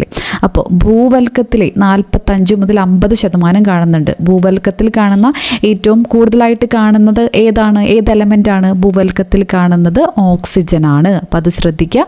ജലത്തിൽ 88 to 9% ഉണ്ട്. അപ്പോൾ ഇതൊക്കെ ഇമ്പോർട്ടൻ്റ് ആണ്. അപ്പോൾ ഓക്സിജൻ എങ്ങനെയാണ് നിർമ്മിക്കുന്നത് എന്നൊക്കെ കൊടുത്തിട്ടുണ്ട്. നമുക്കിവിടെ ഓക്സിജൻ്റെ ഉപയോഗങ്ങൾ ഇപ്പോൾ ക്വസ്റ്റ്യൻ ആയിട്ട് നമ്മൾ കണ്ടല്ലേ. അപ്പം ഓസോൺ 2 ആറ്റങ്ങൾ ചേർന്ന ഡയാറ്റോമിക് തന്മാത്രയായിട്ടാണ് നോർമലി കാണുന്നത്. പക്ഷെ അങ്ങനെ മാത്രമല്ല, ട്രയാറ്റോമിക് O3 ഉണ്ട്, അതാണ് ഓസോൺ എന്ന് വിളിക്കപ്പെടുന്നത്. പിന്നെ O2, O3, O4 ഉണ്ട്, അത് നിലവിലുണ്ട്. അതൊരു ഡിഗ്രി ലെവൽ എക്സാമിന് അങ്ങോട്ട്, ഡിഗ്രി ആണോ LD ആണോ, 2024 അങ്ങനെ ഒരു ചോദ്യം ചോദിച്ചിട്ടുണ്ടായിരുന്നു. ഓക്കെ, ഓസോൺ എന്ന് പറയുന്നത് O3 ആണ്. അന്തരീക്ഷ വായുവിലെ മുഖ്യ ഘടകമാണ്. നമ്മൾ പറഞ്ഞു അന്തരീക്ഷത്തിൽ ഏറ്റവും കൂടുതലുള്ളത് ഏതാണ്? നൈട്രജൻ ആണ് അല്ലേ. അപ്പോൾ ഇനി നൈട്രജൻ്റെ യൂസസ് ഇവിടെ കൊടുത്തിട്ടുണ്ട്. വളരെയധികം ഇമ്പോർട്ടൻ്റ് ആണ്. നൈട്രജൻ വളങ്ങളുടെ നിർമ്മാണത്തിന് നൈട്രജൻ യൂസ് ചെയ്യുന്നുണ്ട്. വാഹനങ്ങളുടെ ടയറുകളിൽ നിറയ്ക്കുന്നതിന് ഇമ്പോർട്ടൻ്റ് ആണ്. ദ്രവീകരിച്ച നൈട്രജൻ ശീതീകാരിയായി ഇമ്പോർട്ടൻ്റ് ആണ്. ആഹാര പാക്കറ്റുകളിൽ ഓക്സിജൻ്റെ സാന്നിധ്യം ഒഴിവാക്കുന്നതിന്. അപ്പോൾ ഇതൊക്കെയാണ് എന്തിൻ്റെ യൂസസ്? നൈട്രജൻ്റെ. അപ്പോൾ അങ്ങോട്ടും ഇങ്ങോട്ടും മാറിപ്പോകുന്നവർ വൃത്തിയായിട്ട് പഠിക്കുക. ഇനിയും ചോദിക്കാൻ സാധ്യതയുണ്ട്. ക്ലോറിൻ ജലശുദ്ധീകരണത്തിനും ബ്ലീച്ചിങ് പൗഡർ ചേർക്കുന്നത് കണ്ടിട്ടില്ലേ? ബ്ലീച്ചിങ് പൗഡറിൻ്റെ അടങ്ങിയിരിക്കുന്ന പ്രധാന ഘടകമാണ് എന്ത്? ക്ലോറിൻ. ഓക്കെ, അപ്പോൾ ജലശുദ്ധീകരണത്തിന് വേണ്ടിയിട്ട് ക്ലോറിൻ യൂസ് ചെയ്യുന്നുണ്ട്.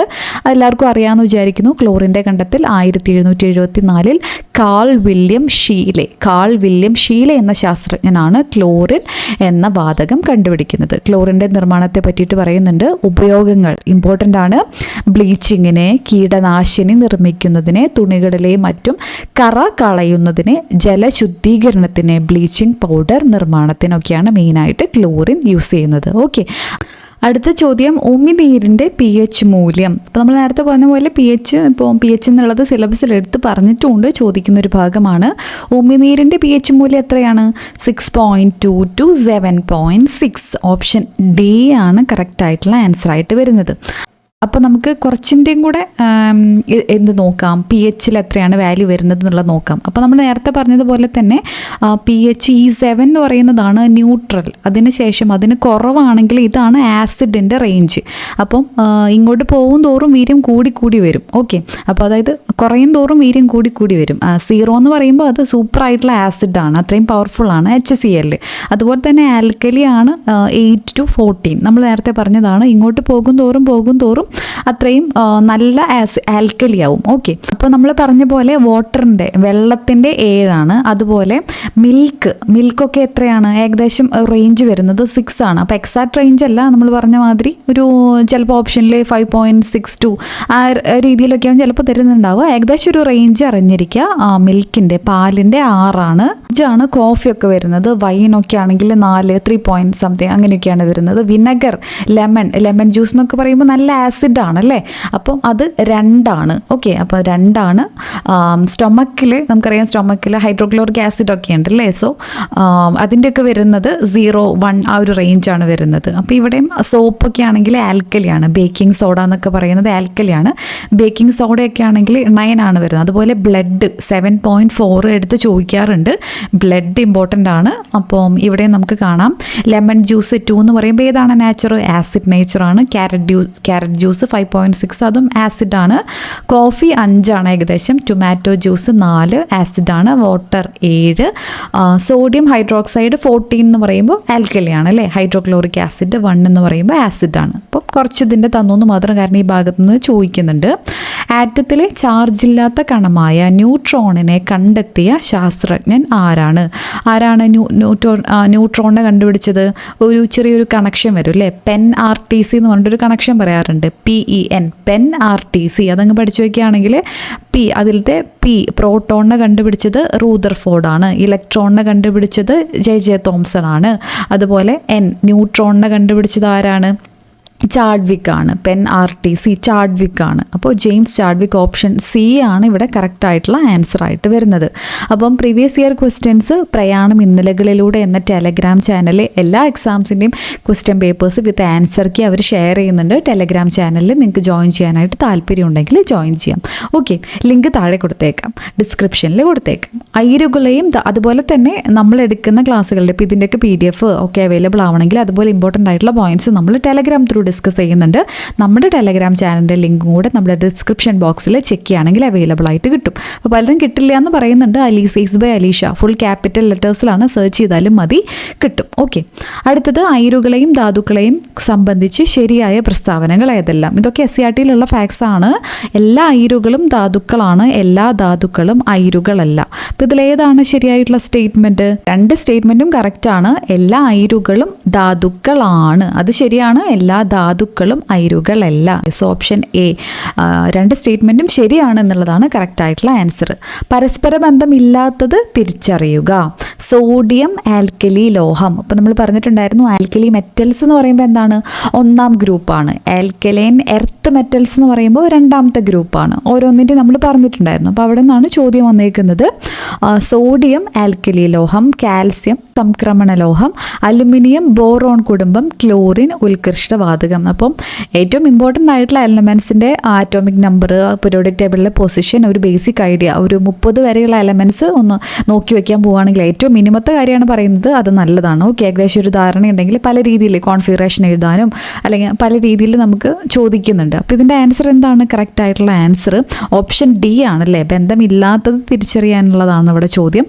ഓപ്ഷൻ D ആണ് ഇവിടെ കറക്റ്റ് ആയിട്ടുള്ള ആൻസർ. 2ഉം 4ഉം ഇവിടെ തെറ്റായിട്ടാണ് കൊടുത്തിരിക്കുന്നത്. ഓക്കെ, അടുത്ത ചോദ്യം, ഒരു ജലതന്മാത്രയിലെ ഹൈഡ്രജനും ഓക്സിജനും തമ്മിൽ ആറ്റോമിക മാസിലുള്ള അനുപാതം എത്രയാണ്? വെള്ളത്തിൻ്റെ ആറ്റോമിക് മാസ് 18 ആണ്, നമുക്ക് എല്ലാവർക്കും അറിയാം അല്ലേ. അപ്പോൾ H2 ആണ്. ഹൈഡ്രജൻ്റെ 1 ആറ്റോമിക് മാസ്. ഓക്സിജൻ്റെ എത്രയാണ്? 16 ആണ്. അപ്പോൾ 2 ഹൈഡ്രജനും 1 ഓക്സിജനും ചേർന്നിട്ടാണ്. അപ്പോൾ 1:8 എന്നുള്ളതാണ് ആറ്റോമിക് മാസിൻ്റെ റേഷ്യോ വരുന്നത്. സോ ഓപ്ഷൻ B ആണ് കറക്റ്റ് ആയിട്ടുള്ള ആൻസർ ആയിട്ട് വരുന്നത്. ആറ്റോമിക് നമ്പർ ആണോ എന്താണ് ചോദ്യം അനുസരിച്ചിട്ട് അതിൻ്റെ റേഷ്യോ അനുസരിച്ച് അങ്ങനെ ആൻസറിലോട്ട് എത്തുക. ഓക്കെ, അടുത്തത് ആറ്റത്തെ സംബന്ധിച്ച് ചില പ്രസ്താവനകൾ താഴെ തന്നിരിക്കുന്നു. അവയിൽ ശരിയായവ കണ്ടെത്തുക. ആറ്റത്തിൻ്റെ കൂടുതൽ ഭാഗവും ശൂന്യമാണ്. ആറ്റം വൈദ്യുതപരമായി നിർവീര്യമാണ്. ആറ്റത്തെ വിഭജിക്കാൻ കഴിയില്ല. എല്ലാ ആറ്റങ്ങളുടെയും ന്യൂക്ലിയസിന് ഒരേ സാന്ദ്രതയാണ്. അപ്പോൾ ഏതൊക്കെയാണ് ശരിയായിട്ടുള്ള സ്റ്റേറ്റ്മെൻറ്റ്? അപ്പോൾ ഇതിൽ ആറ്റത്തെ വിഭജിക്കാൻ കഴിയില്ല എന്നുള്ളത് മാത്രമാണ് തെറ്റായിട്ടുള്ള സ്റ്റേറ്റ്മെൻറ്റ്. ഇവിടെ ശരിയായിട്ടുള്ള സ്റ്റേറ്റ്മെൻ്റ് ആണ് ചോദിച്ചേക്കുന്നത്. സോ ഓപ്ഷൻ B ആണ്. 1, 2, 4 സ്റ്റേറ്റ്മെൻറ്റ് കറക്റ്റാണ്. 3ാമത്തെ സ്റ്റേറ്റ്മെൻറ്റ് മാത്രമാണ് തെറ്റ്. അപ്പോൾ ഡാൾട്ടൻ്റെ തിയറി മാത്രം അങ്ങനെ ചോദിക്കാറുണ്ട്. ഡാൾട്ടൻസ് ആറ്റംസ് തിയറി ചോദിക്കാറുണ്ട്. അപ്പോൾ അതിൽ അദ്ദേഹം വിചാരിച്ചുകൊണ്ടിരുന്നത് ആറ്റത്തെ വിഭജിക്കാനായിട്ട് കഴിയില്ല എന്നുള്ളതായിരുന്നു. അപ്പം ആ തിയറിയാണ് ചോദിച്ചതെന്നുണ്ടെങ്കിൽ ആറ്റത്തെ വിഭജിക്കാൻ കഴിയില്ല എന്നുള്ളത് ഡാൾട്ടൻ്റെ സിദ്ധാന്തത്തിൽ പറഞ്ഞിട്ടുണ്ട് എന്ന് പറയുകയാണെങ്കിൽ ആ ഒരു ഫാക്റ്റ് കറക്റ്റാണ്. പക്ഷേ പിന്നീടാണ് കണ്ടുപിടുത്തങ്ങൾ, ഒരുപാട് കണ്ടുപിടുത്തങ്ങൾ നമുക്ക് ഡീറ്റെയിൽ ആയിട്ട് പഠിക്കാനുള്ള ഒരു ചാപ്റ്ററാണ് അല്ലേ. സോ നമുക്ക് നോക്കാം. ആറ്റത്തിൻ്റെ ഘടന എന്ന് പറഞ്ഞിട്ട് ഒരു SCRT ചാപ്റ്റർ ഉണ്ട് അല്ലേ, 9ാം ക്ലാസ്സുകാരുടെ ടെക്സ്റ്റ് ബുക്ക് തന്നെ. ഭാഗം 1 രസതന്ത്രത്തിലത്തെ ചാപ്റ്ററാണ് ആറ്റത്തിൻ്റെ ഘടന. ആദ്യത്തെ ചാപ്റ്ററാണ് ആറ്റത്തിൻ്റെ ഘടന എന്ന് പറയുന്നത്. അപ്പോൾ ഈ ഒരു ചാപ്റ്ററിൽ നമുക്ക് കാണാനായിട്ട് പറ്റും ആറ്റത്തിൻ്റെ ഘടന എന്ന് പറയുന്ന ഒരു ചാപ്റ്ററിൽ 1807 ജോൺ ഡാൾട്ടൺ ആറ്റോമിക് സിദ്ധാന്തം ആവിഷ്കരിച്ചു. ഓക്കെ, അപ്പോൾ ഏതൊക്കെയാണ് ഇതിലെ ആശയങ്ങൾ? ഡാൾട്ടൻ്റെ ആറ്റോമിക് സിദ്ധാന്തം. ജോൺ ഡാൾട്ടൺ ആറ്റം സിദ്ധാന്തത്തിൻ്റെ ഉപജ്ഞാതാവാണ്. ഇദ്ദേഹത്തിന് നിറങ്ങൾ ചെറിച്ചറിയാൻ കഴിവില്ലാത്ത അസുഖമുണ്ടായിരുന്നു. അതിനാൽ ഈ അസുഖം ഡാൾട്ടനിസം എന്ന പേരിൽ നമ്മൾ പഠിക്കുന്നതാണ് അല്ലേ, ബയോളജിയിൽ പഠിക്കുന്നതാണ്. ആറ്റോമിക് സിദ്ധാന്തത്തിലെ ആശയങ്ങൾ പ്രകാരം എന്തൊക്കെയാണ്? എല്ലാ പദാർത്ഥങ്ങളും ആറ്റം എന്ന് പറയുന്ന അതിസൂക്ഷ്മ കണകങ്ങളാൽ നിർമ്മിതമാണ്. രാസപ്രവർത്തന വേളയിൽ ആറ്റത്തെ വിഭജിക്കാൻ കഴിയില്ല. അപ്പോൾ ഇത് ഡാൽട്ടൻ്റെ തിയറിയാണ്. പിന്നീടാണ് ഇപ്പോൾ സയൻസ് എന്ന് പറയുമ്പോൾ എപ്പോഴായാലും അത് മാറ്റങ്ങൾക്ക് വിധേയമാണ്. ഓരോരോ കണ്ടുപിടുത്തങ്ങൾ വരുന്നതോട് കൂടിയിട്ട് അപ്ഡേഷൻസ് സംഭവിക്കും. ഓക്കെ, നിർമ്മിക്കാനോ പറ്റില്ല എന്നുള്ളതാണ് ഡാൽട്ടൺ കണ്ടുപിടിച്ചിട്ടുണ്ടായിരുന്നത്. ഒരു മൂലത്തിൻ്റെ ആറ്റങ്ങളെല്ലാം ഗുണത്തിലും വലുപ്പത്തിലും മാസിലും സമാനമായിരിക്കും. വ്യത്യസ്ത മൂലകങ്ങളുടെ ആറ്റങ്ങൾ വ്യത്യസ്ത ഗുണങ്ങളും മാസും ഉള്ളവയായിരിക്കും. രാസപ്രവർത്തനത്തിൽ ഏർപ്പെടാൻ കഴിയുന്ന ഏറ്റവും ചെറിയ കണികയാണ് ആറ്റം. രണ്ടോ അതിലധികം മൂലകങ്ങളുടെ ആറ്റങ്ങൾ ലളിതമായി അനുപാതത്തിൽ സംയോജിച്ചാണ് സംയുക്തങ്ങൾ ഉണ്ടാകുന്നത്.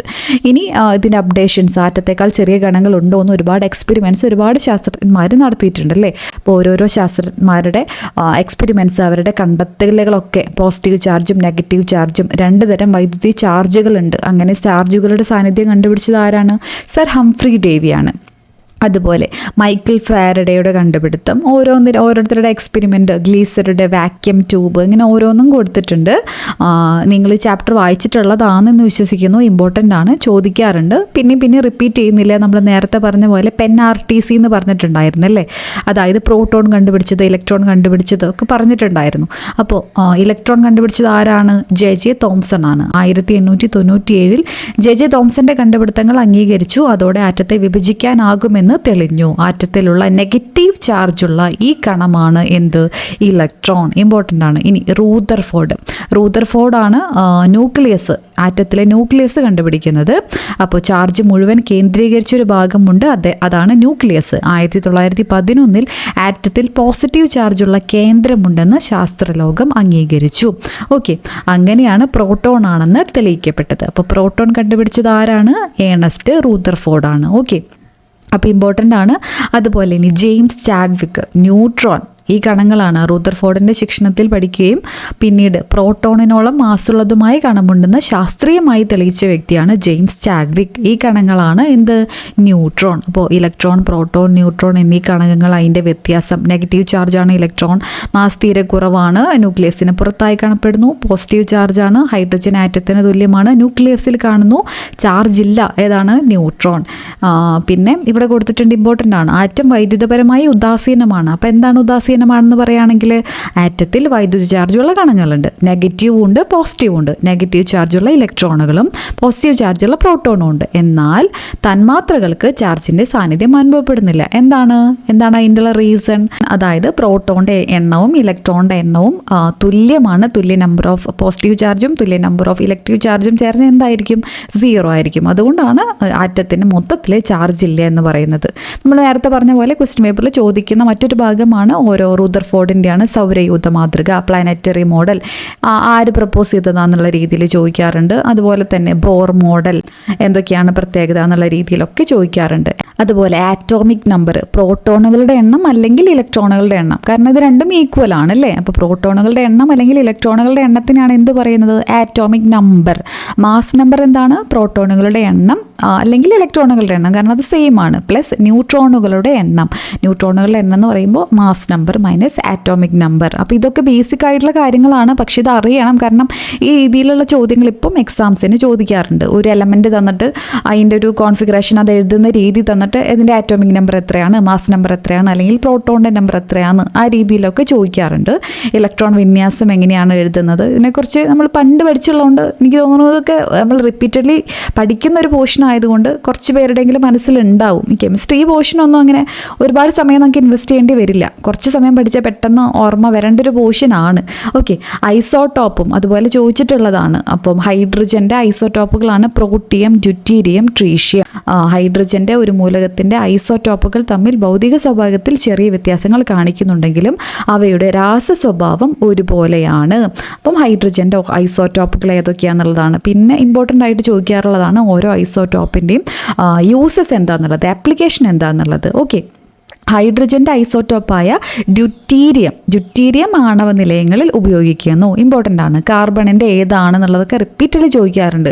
കാർബൺ 11, 12, 13, 14 എന്നൊക്കെ ഇങ്ങനെ തരും. ഇപ്പോൾ കാർബൺ 14 ആണ് ഫോസിലുകളുടെയും ചരിത്രാതീതമായ വസ്തുക്കളുടെയും കാലപ്പഴക്കം നിർണ്ണയിക്കാൻ ഉപയോഗിച്ചു വരുന്നത്.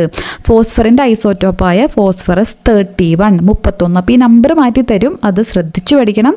സസ്യങ്ങളെ പദാർത്ഥ വിനിമയം തിരിച്ചറിയാനുള്ള ട്രേസറായിട്ട് ഉപയോഗിച്ചു വരുന്നു. വരുന്നു.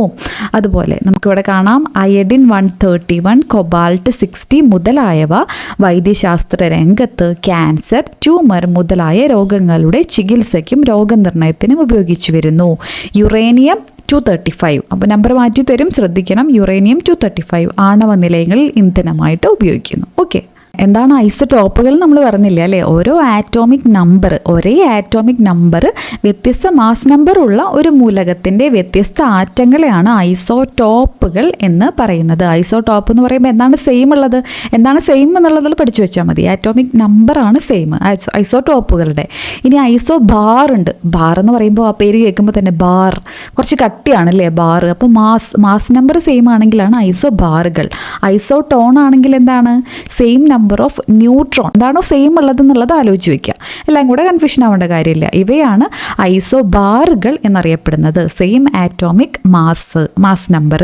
ഓക്കെ, സെയിം ആറ്റോമിക് നമ്പർ ആണെങ്കിൽ എന്താണ് ഐസോടോപ്പ്. ഇനി ഐസോടോൺ എന്ന് പറയുമ്പോൾ ഒരേ എണ്ണം ന്യൂട്രോണുകൾ അടങ്ങിയ ആറ്റങ്ങളെയാണ് ഐസോടോണുകൾ എന്ന് വിളിക്കുന്നത്. അടുത്ത ചോദ്യം, താഴെ പറയുന്നവയിൽ ഏത് ലോകത്തിൻ്റെ അയിരാണ് കലാമിൻ? അപ്പോൾ ഈ ചോദ്യം PSC ഡിലീറ്റ് ചെയ്യാനുണ്ടായത്. അപ്പോൾ ലോകത്തിൻ്റെന്ന് ചോദിച്ചതുകൊണ്ടായിരിക്കും, ലോഹത്തിൻ്റെ എന്നാണല്ലോ. അപ്പോൾ പ്രിൻറ്റിങ് മിസ്റ്റേക്ക് ഇത് വന്നതുകൊണ്ടായിരിക്കും ഫൈനൽ ആൻസർ കീഴിൽ ഡിലീറ്റ് ചെയ്തിട്ടുണ്ടാവുക. അപ്പോൾ ലോഹത്തിൻ്റെ ആയിരുന്നെങ്കിൽ കലാമിൻ, നമ്മൾ നേരത്തെ ഡിസ്കസ് ചെയ്തതാണ്. കലം നമ്മൾ സിങ്കിൽ കൊണ്ടുപോയിട്ട് കഴുകും. ഓക്കെ, അപ്പോൾ അങ്ങനെ ആലോചിച്ച് വെക്കുക. കലാമിൻ എന്തിൻ്റെയാണ്? സിങ്കിൻ്റെയാണ്. ഓപ്ഷൻ D ആണ് കറക്റ്റ് ആയിട്ടുള്ള സ്റ്റേറ്റ്മെൻ്റ് ആയിട്ട് വരുന്നത്, കറക്റ്റ് ആയിട്ടുള്ള ആൻസർ. അടുത്ത ചോദ്യം, മൂലകങ്ങളുടെ വർഗീകരണവുമായി ബന്ധപ്പെട്ട് താഴെ തന്നിരിക്കുന്ന പട്ടിക പരിശോധിച്ച് ശരിയായ ജോഡി. അപ്പോൾ നമ്മൾ ഡിസ്കസ് ചെയ്തതാണ് തൃഗങ്ങൾ ആരാണ്? തൃഗങ്ങൾ ഡൊബ്രെയ്നർ ആണല്ലേ.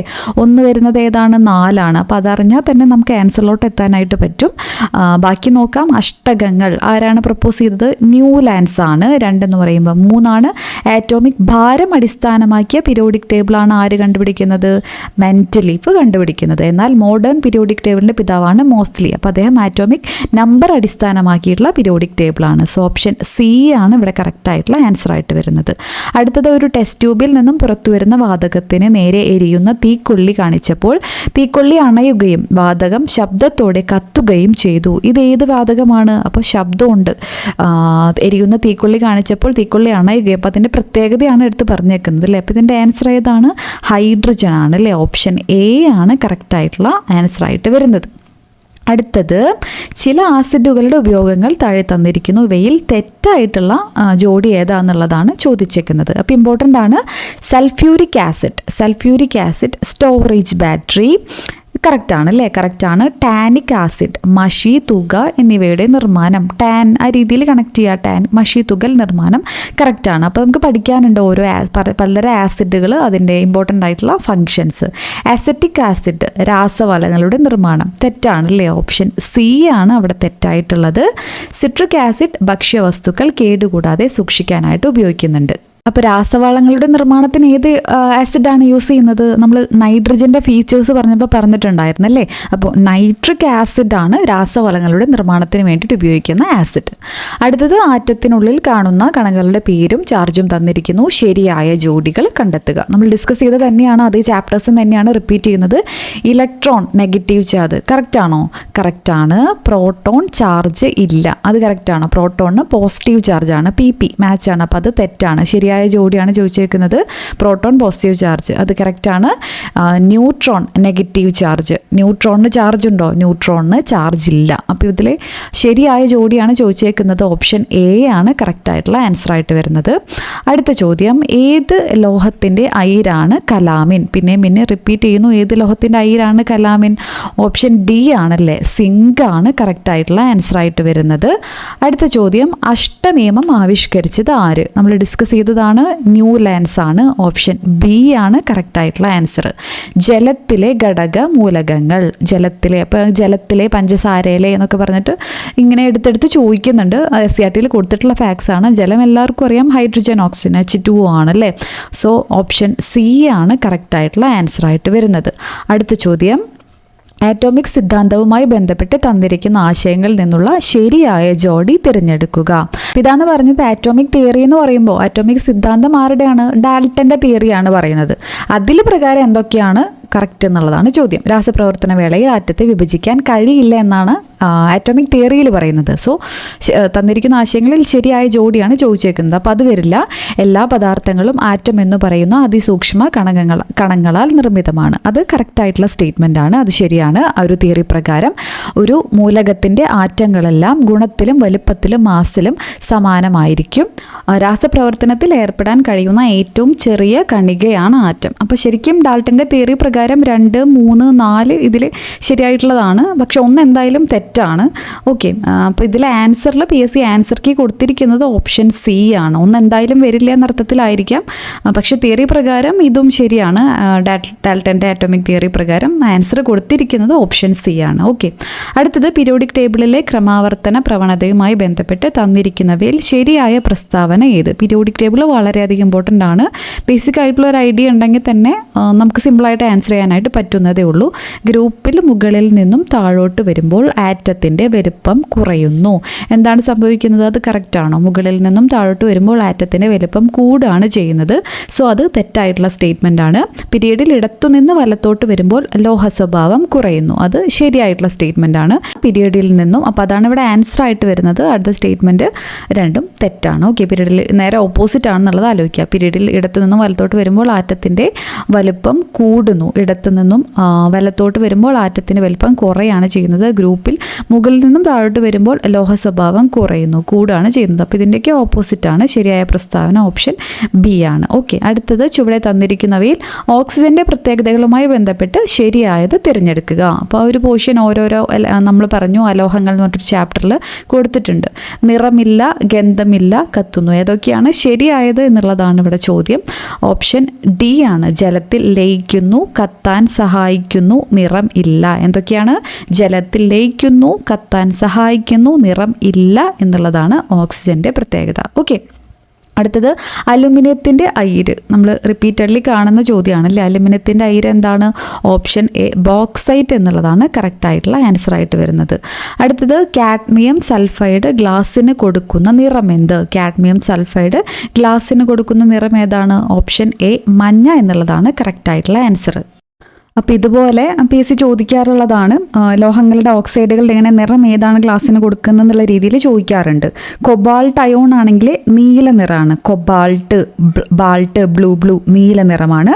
യുറേനിയം ഓക്സൈഡ് ആണെങ്കിൽ മഞ്ഞ, പച്ചകലർന്ന മഞ്ഞയാണ് മഞ്ഞ. Uranium yellow. അപ്പോൾ പേരിൽ തന്നെ ഉണ്ട്, അങ്ങനെ രീതിയിൽ കണക്ട് ചെയ്താൽ മതി. യെല്ലോ യുറേനിയം ഓക്സൈഡ് ആണെങ്കിൽ മഞ്ഞ. ഫെറിക് അയോൺ ആണെങ്കിൽ മഞ്ഞ. ഫെറിക് അയോൺ ആണെങ്കിൽ മഞ്ഞ. കാഡ്മിയം സൾഫൈഡ് നമ്മളിവിടെ പറഞ്ഞല്ലേ, മഞ്ഞ നിറമാണ്. മാംഗനീസ് ഡയോക്സൈഡ് ആണെങ്കിൽ പർപ്പിൾ. മാംഗനീസ് ഡയോക്സൈഡ് ആണെങ്കിൽ പർപ്പിൾ. ക്രോമിക് ഓക്സൈഡ് ആണെങ്കിൽ ക്രോമിക് ഗ്രീൻ. ക്രോമിക് ഓക്സൈഡ് ആണെങ്കിൽ പച്ച. ആൻറ്റിമണി ഓക്സൈഡ് ആണെങ്കിൽ വെള്ള. ആൻറ്റിമണി ഓക്സൈഡ് ആണെങ്കിൽ വെള്ള. ഓക്കെ, തിളക്കം വർദ്ധിപ്പിച്ചു തരാം എന്ന പേരിൽ സ്വർണ്ണാഭരണങ്ങൾ ലയിപ്പിച്ച് കബളിപ്പിച്ച് കൊണ്ടുപോകുന്ന തട്ടിപ്പ് സംഘങ്ങളെക്കുറിച്ച് കേട്ടിട്ടുണ്ടാവും. സ്വർണം ലയിപ്പിക്കാൻ ഉപയോഗിക്കുന്ന അക്വാ റീജിയയിൽ അടങ്ങിയിട്ടുള്ളത്. അപ്പോൾ റീസെൻ്റ് ആയിട്ട് ചോദിക്കാറുള്ള ഒരു ഭാഗമാണ് ഈ അക്വാ റീജിയ. അപ്പോൾ ഏതാണ്? HCl-ഉം HNO3 ആണ് അല്ലേ. ഹൈഡ്രോക്ലോറിക് ആസിഡും നൈട്രിക് ആസിഡും ആണ്. ഓപ്ഷൻ ഡി ആണ്. അപ്പോൾ ഇതറിയാത്തവർ ശ്രദ്ധിച്ച് പഠിക്കാം. ഇപ്പം ലേറ്റസ്റ്റ് ആയിട്ട് എക്സാമുകളിൽ ചോദിക്കുന്ന ഒരു പോർഷനാണ് ഈ അക്വാ റീജിയ. അപ്പം അക്വാ റീജിയ എന്ന് പറയുമ്പോൾ ഏത് കളറാണ്? മഞ്ഞ കളറാണ് കേട്ടോ. അത് മേ ബി ചോദിക്കാം. മഞ്ഞ കളറാണ്. റേഷ്യോ എന്ന് പറയുന്നത് 3HNO3 3:1 ആണ്. അക്വാ റീജിയ ഇപ്പോൾ റീസെൻ്റ് ആയിട്ട് ചോദിക്കുന്നത് കൊണ്ട് അതൊന്ന് നോക്കി വെച്ച് പോവുകയാണെങ്കിൽ നല്ലതായിരിക്കും. യെല്ലോ കളറാണ് അക്വാ റീജിയ. 3HNO3 HCl. അപ്പോൾ ഈ പേരുകളാണ് ഏതൊക്കെ ആസിഡുകളാണെന്നുള്ളതാണ് ഇമ്പോർട്ടൻ്റ് ആയിട്ട് അറിഞ്ഞിരിക്കേണ്ടത്. ഓക്കെ, 100 ml HCl ആണെങ്കിൽ 300 ml HNO3. അതാണ് ഒരു റേഷ്യോ വരുന്നത്. അടുത്ത ചോദ്യം, പൂരിതലായിനി അല്ലാത്ത ഉപ്പുവെള്ളം ഒരു ഡാഷാണ്. അപ്പോൾ ഇതൊക്കെ ലായനികളൊക്കെ കുറിച്ചിട്ട് ടെക്സ്റ്റ് ബുക്കിൽ വളരെ ക്ലിയർ ആയിട്ട് കൊടുത്തിട്ടുണ്ട്. പൂരിതലായിനി അല്ലാത്ത ഉപ്പുവെള്ളം ഒരു ഏകാത്മക മിശ്രിതമാണ്. ഓപ്ഷൻ എ ആണ് കറക്റ്റായിട്ടുള്ള ആൻസർ ആയിട്ട് വരുന്നത്. അക്വാറീജിയ പിന്നെയും ചോദ്യം വന്നിട്ടുണ്ട്. ഏതിൻ്റെ ഒരു മിശ്രിതമാണ്? നമ്മളിപ്പോൾ പറഞ്ഞല്ലേ, HCl HNO3. HCl HNO3 option C ആണ് കറക്റ്റ് ആയിട്ടുള്ള ആൻസർ. അടുത്തത് വാഷിംഗ് സോഡയുടെ രാസസൂത്രവാക്യം ഡാഷാണ്. അപ്പോൾ വാഷിംഗ് സോഡ, ബേക്കിംഗ് സോഡ, അങ്ങനെ നമുക്ക് കുറച്ച് ഇത് പഠിക്കാനുണ്ട്. സോഡിയം കാർബണേറ്റ്, സോഡിയം ബൈകാർബണേറ്റ് എന്നൊക്കെ പറഞ്ഞിട്ട് SCRTയിലുള്ള ഫാക്ട്സ് തന്നെയാണ്. വാഷിംഗ് സോഡയുടെ രാസസൂത്രവാക്യം സോഡിയം കാർബണേറ്റ് ആണ്. Na2CO3 10H2O ഓപ്ഷൻ ബി ആണ് കറക്റ്റ് ആയിട്ടുള്ള ആൻസർ ആയിട്ട് വരുന്നത്. അപ്പോൾ വാഷിംഗ് സോഡയും ബേക്കിംഗ് സോഡ അങ്ങോട്ടും ഇങ്ങോട്ടും മാറുന്നുണ്ടെങ്കിൽ baking soda bicarbonate. Okay, baking soda ആണെങ്കിൽ സോഡിയം ബൈകാർബണേറ്റ് ആണ്, വാഷിംഗ് സോഡ ആണെങ്കിൽ സോഡിയം കാർബണേറ്റ് ആണ്. ഓക്കെ, അപ്പോൾ ഇതിൻ്റെ ഫോർമുലയും കൂടെ അറിഞ്ഞിരിക്കാം. അടുത്ത ചോദ്യം, സാന്ദ്രത കുറവായതിനാൽ വിമാന ബോഡി നിർമ്മിക്കുവാൻ ഉപയോഗിക്കുന്ന ലോഹമാണ് എന്ത്? അലുമിനിയം അല്ലേ? ഓപ്ഷൻ ബി ആണ് കറക്റ്റ് ആയിട്ടുള്ള ആൻസർ ആയിട്ട് വരുന്നത്. അടുത്തത്, ദ്രവ്യത്തിൻ്റെ ആറ്റോമിക സിദ്ധാന്തം ആദ്യമായി അവതരിപ്പിച്ചത് ആര്? നമ്മൾ പറഞ്ഞതാണ് ആറ്റോമിക് തിയറി. ആരാണ്? John Dalton. ഓപ്ഷൻ ഡി ആണ് കറക്റ്റ് ആയിട്ടുള്ള ആൻസർ. അലുമിനിയത്തിൻ്റെ അയിരായ ബോക്സൈറ്റിൻ്റെ രാസസൂത്രം എന്ത്? അലുമിനിയത്തിൻ്റെ അയിരാണ് ബോക്സൈറ്റ് എന്നറിയാം, അതിൻ്റെ രാസസൂത്രം അറിയാത്തവർ നോട്ട് ചെയ്യുക. Al2O3 2H2O. Al2O3 2H2O ആണ് അലുമിനിയത്തിൻ്റെ അയിരായ ബോക്സൈറ്റിൻ്റെ രാസസൂത്രം. പരീക്ഷണശാലയിൽ അമോണിയ നിർമ്മാണത്തിൽ ശോഷകാരകമായി ഉപയോഗിക്കുന്ന പദാർത്ഥം ഏതാണ്? ഓപ്ഷൻ സി ആണ് കാൽസ്യം ഓക്സൈഡ് എന്നുള്ളതാണ് കറക്റ്റ് ആയിട്ടുള്ള ആൻസർ. അടുത്തത്, നിറമുള്ള സംയുക്തങ്ങൾ ഉണ്ടാകുന്ന മൂലകങ്ങൾ ആവർത്തന പട്ടികയിൽ ഏത് ബ്ലോക്കിൽ ഉൾപ്പെടുന്നു? പീരിയോഡിക് ടേബിൾ വൃത്തിയായിട്ട് പഠിച്ചു പോവുകയാണെങ്കിൽ നല്ലതാണ്. അപ്പോൾ നമുക്കറിയാം എസ് ഉണ്ട്, പി ഉണ്ട്, ഡി ഉണ്ട്, എഫ് ബ്ലോക്കുകളുണ്ട്. നിറമുള്ള സംയുക്തങ്ങൾ എവിടെയാണ്? സംക്രമണ മൂലകങ്ങൾ എന്നൊക്കെ അറിയപ്പെടുന്ന ഡി ബ്ലോക്ക് എലമെന്റ്സ് ആണ് അല്ലേ? ഓപ്ഷൻ ഡി ആണ് കറക്റ്റ് ആയിട്ടുള്ള ആൻസർ. അപ്പോൾ സംക്രമണ മൂലകളുടെ പ്രത്യേകതകളായിട്ട് സംക്രമണ മൂലകങ്ങൾ ലോഹങ്ങളാണ്. ഇവ നിറമുള്ള സംയുക്തങ്ങൾ ഉണ്ടാക്കുന്നു. അപ്പോൾ അതാണ് ഇവിടെ ചോദ്യം അല്ലേ? ഗ്രൂപ്പുകളിലും പിരീഡുകളിലും ഇവ രാസഗുണങ്ങളിൽ സാദൃശ്യം കാണിക്കുന്നു. സംക്രമണ മൂലകങ്ങളുടെ സംയുക്തങ്ങൾ മിക്കവയും നിറമുള്ളവയാണ്. അവയിലെ സംക്രമണ മൂലകങ്ങളുടെ അയോണുകളുടെ സാന്നിധ്യമാണ് നിറത്തിന് കാരണം. ഓക്കെ, ഇനി പി ബ്ലോക്ക് മൂലകങ്ങളാണെങ്കിൽ അതിൻ്റെ സ്പെഷ്യാലിറ്റി ആയിട്ട് ഒരു എക്സാമിന് ഇതുപോലെ ചോദിച്ചിട്ടുള്ളതാണ്. ഇതാണ് പി ബ്ലോക്ക്. എസ് എന്ന് പറയുമ്പോൾ അറിയാലോ, പീരിയോഡിക് ടേബിൾ ഒരു ബേസിക് ഐഡിയ ഉണ്ടല്ലോ. ഇതൊരു വലിയൊരു പീരിയോഡിക് ടേബിൾ ആണെങ്കിൽ ഈ സൈഡിലുള്ളതാണ്. ആദ്യത്തെ 2 ഗ്രൂപ്പുകൾ ചേർന്നതാണ് എസ് ബ്ലോക്ക് എലമെന്റ്സ്. ഈ സൈഡിലാണ് P block, നടുക്കിലാണ് D block. Lanthanides ആക്ടിനൈറ്റ്സും കൂടി ഉള്ളതാണ് എഫ് ബ്ലോക്ക്. എല്ലാവർക്കും അറിയാമെന്ന് വിശ്വസിക്കുന്നു. സോ ഇവിടെ തന്നെ ഏതൊക്കെയാണ് മെറ്റൽസ്, ഏതൊക്കെയാണ് നോൺ മെറ്റൽസ്, ലോഹങ്ങൾ, അലോഹങ്ങൾ, ഉപലോഹങ്ങൾ, ഉത്കൃഷ്ട മൂലകങ്ങൾ ഏതൊക്കെയാണ്, ഈ സാമ്പിൾ എലമെൻറ്റ്സ് ഒക്കെ എടുത്തിട്ട് ഒരു എക്സാമിന് ചോദിച്ചിട്ടുണ്ടായിരുന്നു. ഓക്കെ, അപ്പോൾ ഉപലോഹങ്ങളാണ് സിലിക്കൺ, ജെർമേനിയം തുടങ്ങിയ ലോഹങ്ങളൊക്കെ. അപ്പം അങ്ങനെയുള്ള ചോദ്യങ്ങൾ വളരെ റെയറായിട്ട് അങ്ങനെ ഡീറ്റെയിൽ ആയിട്ട് കീനായിട്ടുള്ള ചോദ്യങ്ങളും ചോദിക്കാറുണ്ട്. ഈ ഒരു എലമെൻറ്റ്സ് ഉത്കൃഷ്ടവാതകങ്ങൾ എന്നൊക്കെ അറിയപ്പെടുന്ന ഈ ഒരു എലമെൻറ്റ്സിൻ്റെ പേരൊക്കെ പഠിച്ചു പോകാൻ പറ്റുകയാണെങ്കിൽ ആകെ കുറച്ചെണ്ണേ ഉള്ളൂ, പഠിക്കാൻ പറ്റുകയാണെങ്കിൽ നല്ലതാണ്. ഓക്കെ, അടുത്തത് എന്താണ് പറഞ്ഞത്, ഈ ഇലക്ട്രോണിക് കോൺഫിഗറേഷനൊക്കെ ആയിട്ട് ബന്ധപ്പെട്ട് ഉള്ള രീതിയിൽ ചോദ്യങ്ങൾ ചോദിക്കാറുണ്ട്. ഇപ്പം ലിഥിയം ഇവിടെ തന്നിട്ടുണ്ട്. ലിഥിയം ആറ്റത്തിലെ മൗലിക കണങ്ങളുടെ എണ്ണമാണ് ചോദിച്ചേക്കുന്നത്. അപ്പം നമ്മൾ പറഞ്ഞിട്ടുണ്ടായിരുന്നു എന്താണ് ആറ്റോമിക് നമ്പർ, എന്താണ് മാസ് നമ്പർ, ഇലക്ട്രോൺ, പ്രോട്ടോൺ എണ്ണം സെയിം ആയിരിക്കും എന്നുള്ള രീതിയിലൊക്കെ പറഞ്ഞിട്ടുണ്ടായിരുന്നു അല്ലേ? അപ്പോൾ ഇവിടെ ഏതാണ് കറക്റ്റ് ആയിട്ടുള്ള ആൻസർ? ഓപ്ഷൻ ഡി ആണ് അല്ലേ? അപ്പോൾ ഇലക്ട്രോണിൻ്റെ എണ്ണം പ്രോട്ടോണിൻ്റെ എണ്ണം സെയിം ആണെന്ന് അറിഞ്ഞാൽ തന്നെ നമുക്ക് ബിയും ഡിയും ആണ് ബാക്കി നോക്കേണ്ട കാര്യമുള്ളൂ. 3 ഇലക്ട്രോൺ 3 പ്രോട്ടോൺ. അപ്പോൾ നമ്മൾ പറഞ്ഞിട്ടുണ്ടായിരുന്നു പ്രോട്ടോണിൻ്റെ എണ്ണം പ്ലസ് ന്യൂട്രോണിൻ്റെ എണ്ണമാണ് മാസ് നമ്പർ എന്ന് പറയുന്നത് അല്ലേ? അപ്പോൾ നമ്മളിങ്ങനെ എഴുതുമ്പോൾ മുകളിൽ ഈ 7 എന്ന് പറയുന്നത് ആണ് ഇതിൻ്റെ മാസ് നമ്പർ. ഇപ്പോൾ 4 + 3 ആണ് മാസ് നമ്പർ. മുകളിൽ എഴുതുന്നതാണ് മാസ് നമ്പർ, താഴെ എഴുതുന്നത് എന്താണ്? ആറ്റോമിക് നമ്പറാണ്. ആറ്റോമിക് നമ്പർ എന്ന് പറയുമ്പോൾ എന്താണ്? പ്രോട്ടോൺസിൻ്റെ എണ്ണമാണ് ആറ്റോമിക് നമ്പർ എന്ന് പറയുന്നത്. പ്രോട്ടോണിൻ്റെ എണ്ണം ഇലക്ട്രോണിൻ്റെ എണ്ണം തുല്യമായിരിക്കും. അടുത്ത ചോദ്യം, പീരിയോഡിക് ടേബിളിനെ പറ്റിയുള്ള വസ്തുതകൾ, പ്രസ്താവനകൾ വായിച്ച് ഉത്തരം തിരഞ്ഞെടുക്കുക. ഒരു ഗ്രൂപ്പിൽ താഴേക്ക് വരും തോറും ആറ്റത്തിൻ്റെ വലിപ്പം കൂടുന്നു. ആറ്റത്തിൻ്റെ വലിപ്പം കൂടുകയാണോ? കറക്റ്റ് ആണല്ലേ? കറക്റ്റ് ആയിട്ടുള്ള സ്റ്റേറ്റ്മെൻ്റ് ആണ്.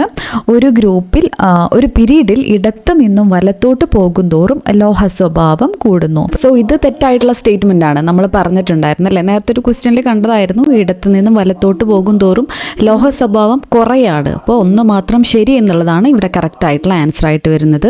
അലുമിനിയത്തിൻ്റെ അയിര് ഏത്? റിപ്പീറ്റഡ്ലി ചോദിക്കുന്നതാണ്. അലുമിനിയത്തിൻ്റെ അയിരാണ് ഏത്? ബോക്സൈറ്റ്. ഓപ്ഷൻ ബി ആണ് കറക്റ്റ് ആയിട്ടുള്ള answer. Indian institute of science സ്ഥിതി ചെയ്യുന്ന നഗരം? ഇന്ത്യൻ ഇൻസ്റ്റിറ്റ്യൂട്ട് ഓഫ് സയൻസ് സ്ഥിതി ചെയ്യുന്നത് ബാംഗ്ലൂർ. ഓപ്ഷൻ സി ആണ് കറക്റ്റ് ആയിട്ടുള്ള ആൻസർ. അടുത്ത ചോദ്യം, പൂരിത ലായനി അല്ലാത്തവയിൽ ഭിന്നാത്മക മിശ്രിതം എന്ന ഗണത്തിൽ വരുന്നത്. പൂരിത ലായനി സാച്ചുറേറ്റഡ് സൊല്യൂഷൻ.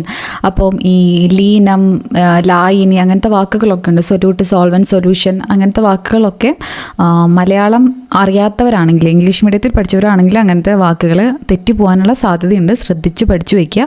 ഓക്കെ, എനിക്ക് കുറച്ച് ടഫായിട്ടുള്ളൊരു പോർഷനാണ്. കെമിസ്ട്രിയിൽ ബാക്കിയുള്ള വാക്കുകളൊന്നും വലിയ കുഴപ്പമില്ല, നമുക്ക് ഈസിലി കുറച്ച് വാക്കുകളൊക്കെ സിമിലർ ആണ്. പക്ഷേ ഈ ഒരു പോർഷൻ പൂരിത ലായനി അങ്ങനത്തെ വാക്കുകൾ കുറച്ച് കൺഫ്യൂസിങ് ആണ്. അപ്പോൾ അത് തെറ്റിപ്പോകുന്നവരാണെങ്കിൽ ശ്രദ്ധിച്ച് പഠിച്ചു വയ്ക്കുക.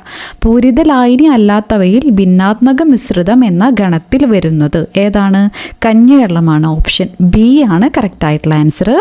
നിത്യേന അസിഡിക് സ്വഭാവമുള്ളതും ആൽക്കലി സ്വഭാവമുള്ളതുമായ ഭക്ഷണ പദാർത്ഥങ്ങൾ കഴിക്കാറുണ്ടെങ്കിലും രക്തത്തിൻ്റെ pH സ്ഥിരമായി നിൽക്കാൻ കാരണം രക്തം ഒരു ബഫർ സൊല്യൂഷനാണ്. ഓപ്ഷൻ ഡി ആണ് കറക്റ്റായിട്ടുള്ള ആൻസർ ആയിട്ട് വരുന്നത്. അപ്പോളോ സ്പേസ് പ്രോഗ്രാമിൽ ഉപയോഗിച്ച മൂലകത്തിൻ്റെ ജ്വലനഫലം ഉണ്ടാകുന്ന ഊർജ്ജം ഭാവിയിലേക്കുള്ള ഇന്ധനമായിട്ട് കണക്കാക്കപ്പെടുന്നു. ഭ്രസമൂലകം ഏതാണ്? ഭാവിയിലേക്കുള്ള ഇന്ധനം എന്നൊക്കെ നമ്മൾ വിളിക്കുന്നത് ഹൈഡ്രജൻ ആണ് അല്ലേ? ഓപ്ഷൻ എ ആണ് കറക്റ്റായിട്ടുള്ള ആൻസർ. ഡബ്ല്യു എന്നത് ഏത് മൂലകത്തിൻ്റെ പ്രതീകമാണ്? ഡബ്ല്യു എന്തിൻ്റെയാണ്? ടങ്സ്റ്റൺ ആണ് നമ്മൾ ഡബ്ല്യു വെച്ച് റെപ്രസെൻറ്റ് ചെയ്യുന്നത് അല്ലേ? അപ്പം ഓപ്ഷൻ ബി ആണ് കറക്റ്റായിട്ടുള്ള ആൻസർ ആയിട്ട് വരുന്നത്. ടങ്സ്റ്റൻ്റെ സയൻറ്റിഫിക് നെയിം ആയിട്ടുള്ളൊരു ജർമ്മൻ വേർഡ് എന്ന്, വോൾഫ്രം എന്ന് പറഞ്ഞൊരു വേർഡിൽ നിന്നാണ് ഈ ഡബ്ല്യു എന്നുള്ളൊരു ലെറ്റർ വന്നേക്കുന്നത്.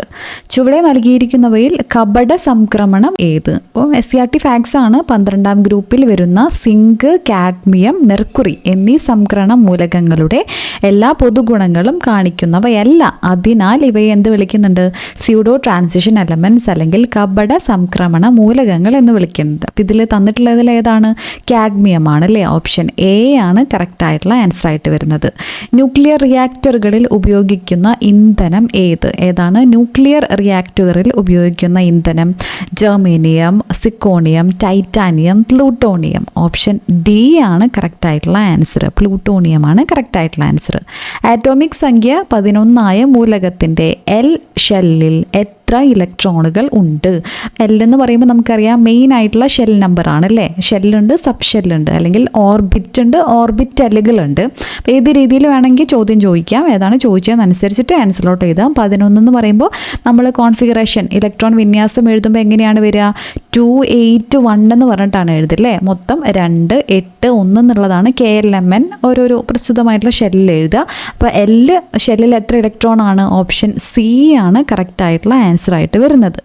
അപ്പം അറിയാത്തവരുണ്ടെങ്കിൽ KLMN അല്ലെങ്കിൽ മെയിൻസ് ഷെല്ലിൻ്റെ എണ്ണം 1ാമത്തെ, 2ാമത്തെ, 3ാമത്തെ, 4ാമത്തെ ഉൾക്കൊള്ളാവുന്ന പരമാവധി ഇലക്ട്രോണുകളുടെ എണ്ണം എന്ന് പറയുന്നത് 1ാമത്തെ ആണെങ്കിൽ 2, 2ാമത്തെ ആണെങ്കിൽ 8, 3ാമത്തെ ആണെങ്കിൽ 18, 4ാമത്തെ ആണെങ്കിൽ 32. ഇപ്പോൾ ഇക്വേഷൻ എന്താണ്? ഇക്വേഷൻ ഒരു എക്സാമിന് ചോദിച്ചിട്ടുണ്ടായിരുന്നു. 2n² ആണ്. n എന്ന് പറയുമ്പോൾ അവിടെ ഇപ്പോൾ 1 ആണെങ്കിൽ 2n² എന്ന് പറയുമ്പോൾ 2 × 1² എന്ന് പറയുമ്പോൾ 2 തന്നെയായിരിക്കും അല്ലേ? അപ്പം 2ാമത്തെ ആണെങ്കിൽ 2 × 2² എന്ന് പറയുമ്പോൾ 8 വരും. അതുപോലെ 2 × 3² എന്ന് പറയുമ്പോൾ 18 വരും. 2n² എന്നുള്ളതാണ് ഇക്വേഷൻ ഷെൽ നമ്പർ. ഇനി സബ് ഷെല്ലുണ്ട്. അപ്പോൾ ഇത് ഷെല്ല്, സബ് ഷെല്ല് SPDF ഉൾക്കൊള്ളാൻ കഴിയുന്ന പരമാവധി ഇലക്ട്രോണുകളുടെ എണ്ണം S ആണെങ്കിൽ 2, P ആണെങ്കിൽ 6, D ആണെങ്കിൽ 10, F ആണെങ്കിൽ 14. അറിയാത്തവരുണ്ടെങ്കിൽ നോട്ട് ചെയ്യുക. അടുത്തത് താഴെ കൊടുത്തിരിക്കുന്നവയിൽ നിന്നും കോപ്പർ 29ൻ്റെ ശരിയായ ഇലക്ട്രോൺ വിന്യാസം കണ്ടെത്തി എഴുതുക. അപ്പോൾ ഇതൊക്കെ 2024 ക്വസ്റ്റ്യൻസ് ആണ്. ഈ ക്വസ്റ്റ്യൻസ് വരുമ്പോഴാണ് ഈ കോൺഫിഗറേഷനുമായിട്ട് ഇലക്ട്രോണിക് വിന്യാസത്തിൻ്റെ ഒരുപാട് ചോദ്യങ്ങൾ വരുന്നുണ്ട്.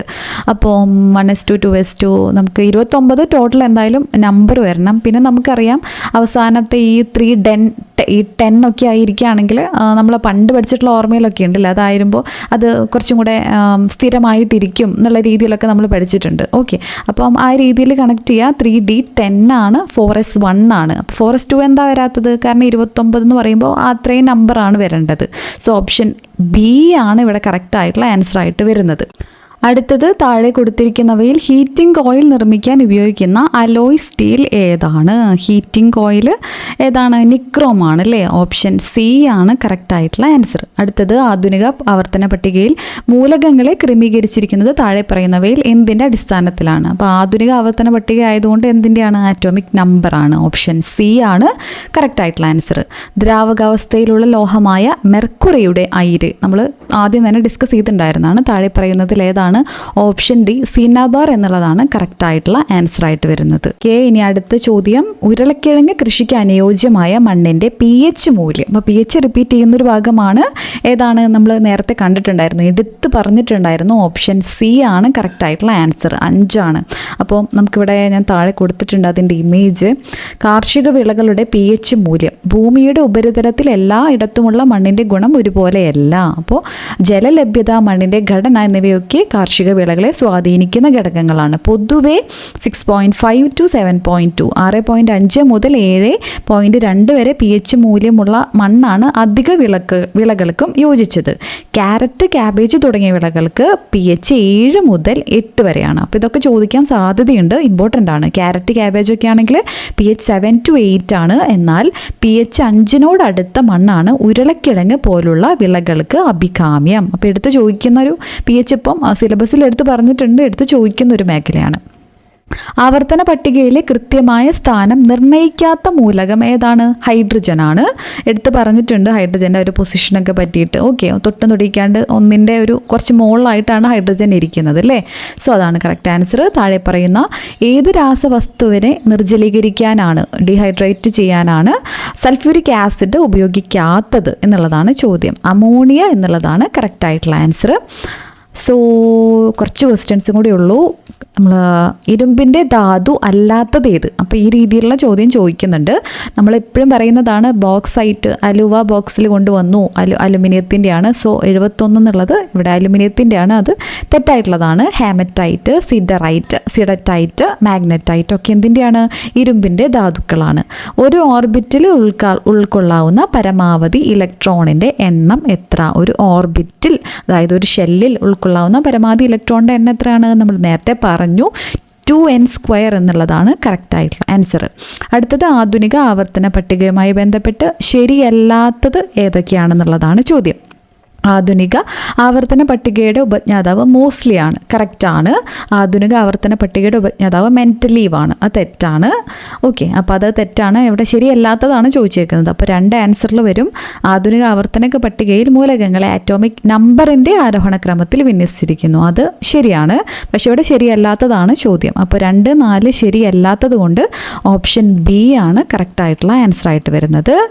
സോ ലാസ്റ്റ് ക്വസ്റ്റ്യൻ, ജലം, ഹൈഡ്രജൻ പെറോക്സൈഡ് ഈ 2 സംയുക്തങ്ങളിലെ ഓക്സിജന്റെ ഓക്സീകരണാവസ്ഥയുടെ തുക എത്ര? ഈ ക്വസ്റ്റ്യൻ എന്ന് പറയുമ്പം അറിയുന്നവർക്ക് വളരെ ഈസിയാണ്. എങ്കിൽ ഈ ഹൈഡ്രജൻ പെറോക്സൈഡിൻ്റെ ഇക്വേഷനൊക്കെ അറിയില്ലെങ്കിൽ കുറച്ച് ബുദ്ധിമുട്ടാണ്. ഹൈഡ്രജൻ്റെ വാട്ടർ എന്ന് പറയുമ്പോൾ നമുക്കറിയാം H2 ആണ്. അപ്പോൾ H2O-ലും ഹൈഡ്രജൻ പെറോക്സൈഡ് എന്ന് പറയുമ്പോൾ H2O2 ആണ്. അപ്പം ഇതിൽ ഓക്സിജൻ്റെ ഓക്സീകരണാവസ്ഥയുടെ തുകയാണ് ചോദിച്ചേക്കുന്നത്. ഹൈഡ്രജൻ എന്ന് പറയുമ്പോൾ നമുക്കറിയാം ആകെ ഒരു ഇലക്ട്രോണേ ഉള്ളൂ. അപ്പോൾ +1 -1 ഇങ്ങനെ 2 ഓക്സിഡേഷൻ സ്റ്റേറ്റ് ആണ് പോസിബിൾ ഉള്ളൂ. അതിനപ്പുറത്തേക്ക് ഒരു നമ്പർ +2 എന്ന് പറയാനായിട്ട് അവിടെ ഇല്ല, ഇലക്ട്രോൺ ഇല്ല അല്ലേ? ഓക്സിജൻ എന്ന് പറയുമ്പോൾ നോർമലി ഓക്സിജൻ്റെ 2 ആണ്. പക്ഷേ ഓരോരോ എലമെൻ്റ് ഒക്കെ അനുസരിച്ച്, അതാണ് ഓരോരോ കോമ്പൗണ്ട് അനുസരിച്ചിട്ട് വ്യത്യാസം വരും. ഓക്കെ, അപ്പം ഹൈഡ്രജൻ പെറോക്സൈഡിൽ ജലത്തിലാണെങ്കിൽ -2 ആണ് വരുന്നത്. ജലത്തിലാണെങ്കിൽ -2 ആണ് ഓക്സിഡേഷൻ സ്റ്റേറ്റ് ഓഫ് ഓക്സിജൻ ആണ് ഇവിടെ ചോദിച്ചേക്കുന്നത്. ഹൈഡ്രജൻ പെറോക്സൈഡിലാണെങ്കിൽ -1 ആണ് വരുന്നത്. ഒരെണ്ണത്തിൽ -2 ആണ്, ഒരെണ്ണത്തിൽ -1 ആണ്. അപ്പോൾ ഇതിൻ്റെ സം എന്ന് പറയുമ്പോൾ എത്രയാണ്? ഓപ്ഷൻ സി -3 ആണ് ഇവിടെ കറക്റ്റ് ആയിട്ടുള്ള ആൻസർ ആയിട്ട് വരുന്നത്. സോ ഇത്രയും ക്വസ്റ്റ്യൻസ് ആണ് നമ്മൾ കെമിസ്ട്രിന്ന് ഡിസ്കസ് ചെയ്യുന്നത്. വളരെ ഇമ്പോർട്ടൻ്റ് ആയിട്ടുള്ള റിപ്പീറ്റഡ്ലി ചോദിക്കുന്ന കുറച്ച് ഭാഗങ്ങളുണ്ടല്ലേ. ഇപ്പോൾ പീരിയോഡിക് ടേബിൾ, ആറ്റം, ഓറുകൾ, ഐരുകൾ, അങ്ങനെയുള്ള ഭാഗത്ത് നിന്ന് റിപ്പീറ്റഡ്ലി ചോദിക്കുന്നുണ്ട്. പിന്നെ ഇലക്ട്രോണിക് കോൺഫിഗറേഷൻ, ഇലക്ട്രോൺ വിന്യാസം, ഷെല്ല്, സബ് ഷെല്ലിനൊക്കെ കുറിച്ചിട്ട് ഈ 2024 ഒരുപാട് ക്വസ്റ്റ്യൻസ് ആ മേഖലയിൽ നിന്നും ചോദിക്കുന്നുണ്ട്. സോ ഇമ്പോർട്ടൻ്റ് ആയിട്ടുള്ള വീഡിയോ ആണ്. വീഡിയോ നിങ്ങൾക്ക് ഹെൽപ്ഫുൾ ആയിട്ടുണ്ടെങ്കിൽ മാത്രം നിങ്ങൾ ലൈക്ക് ചെയ്യുക. നമ്മുടെ ടെലിഗ്രാം ചാനലിൽ ജോയിൻ ചെയ്യുകയാണെങ്കിൽ ഇതിൻ്റെ PDF നമ്മുടെ അവിടെ അവൈലബിൾ ആക്കും. അടുത്തൊരു ഇൻട്രസ്റ്റിംഗ് ആയിട്ടുള്ള വീഡിയോയ്ക്ക് കാണുന്നത് വരേക്കും thank you so much for watching. നമ്മുടെ ചാനൽ ഇനിയും സബ്സ്ക്രൈബ് ചെയ്യാതെ കാണുന്നവരാണെങ്കിൽ സബ്സ്ക്രൈബ് ചെയ്യാനും ബെല്ലൈക്കൻ കൂടെ എനേബിൾ ചെയ്യാനായിട്ട് മറക്കരുത്. അപ്പോൾ അടുത്തൊരു വീഡിയോയിൽ കാണാം. താങ്ക്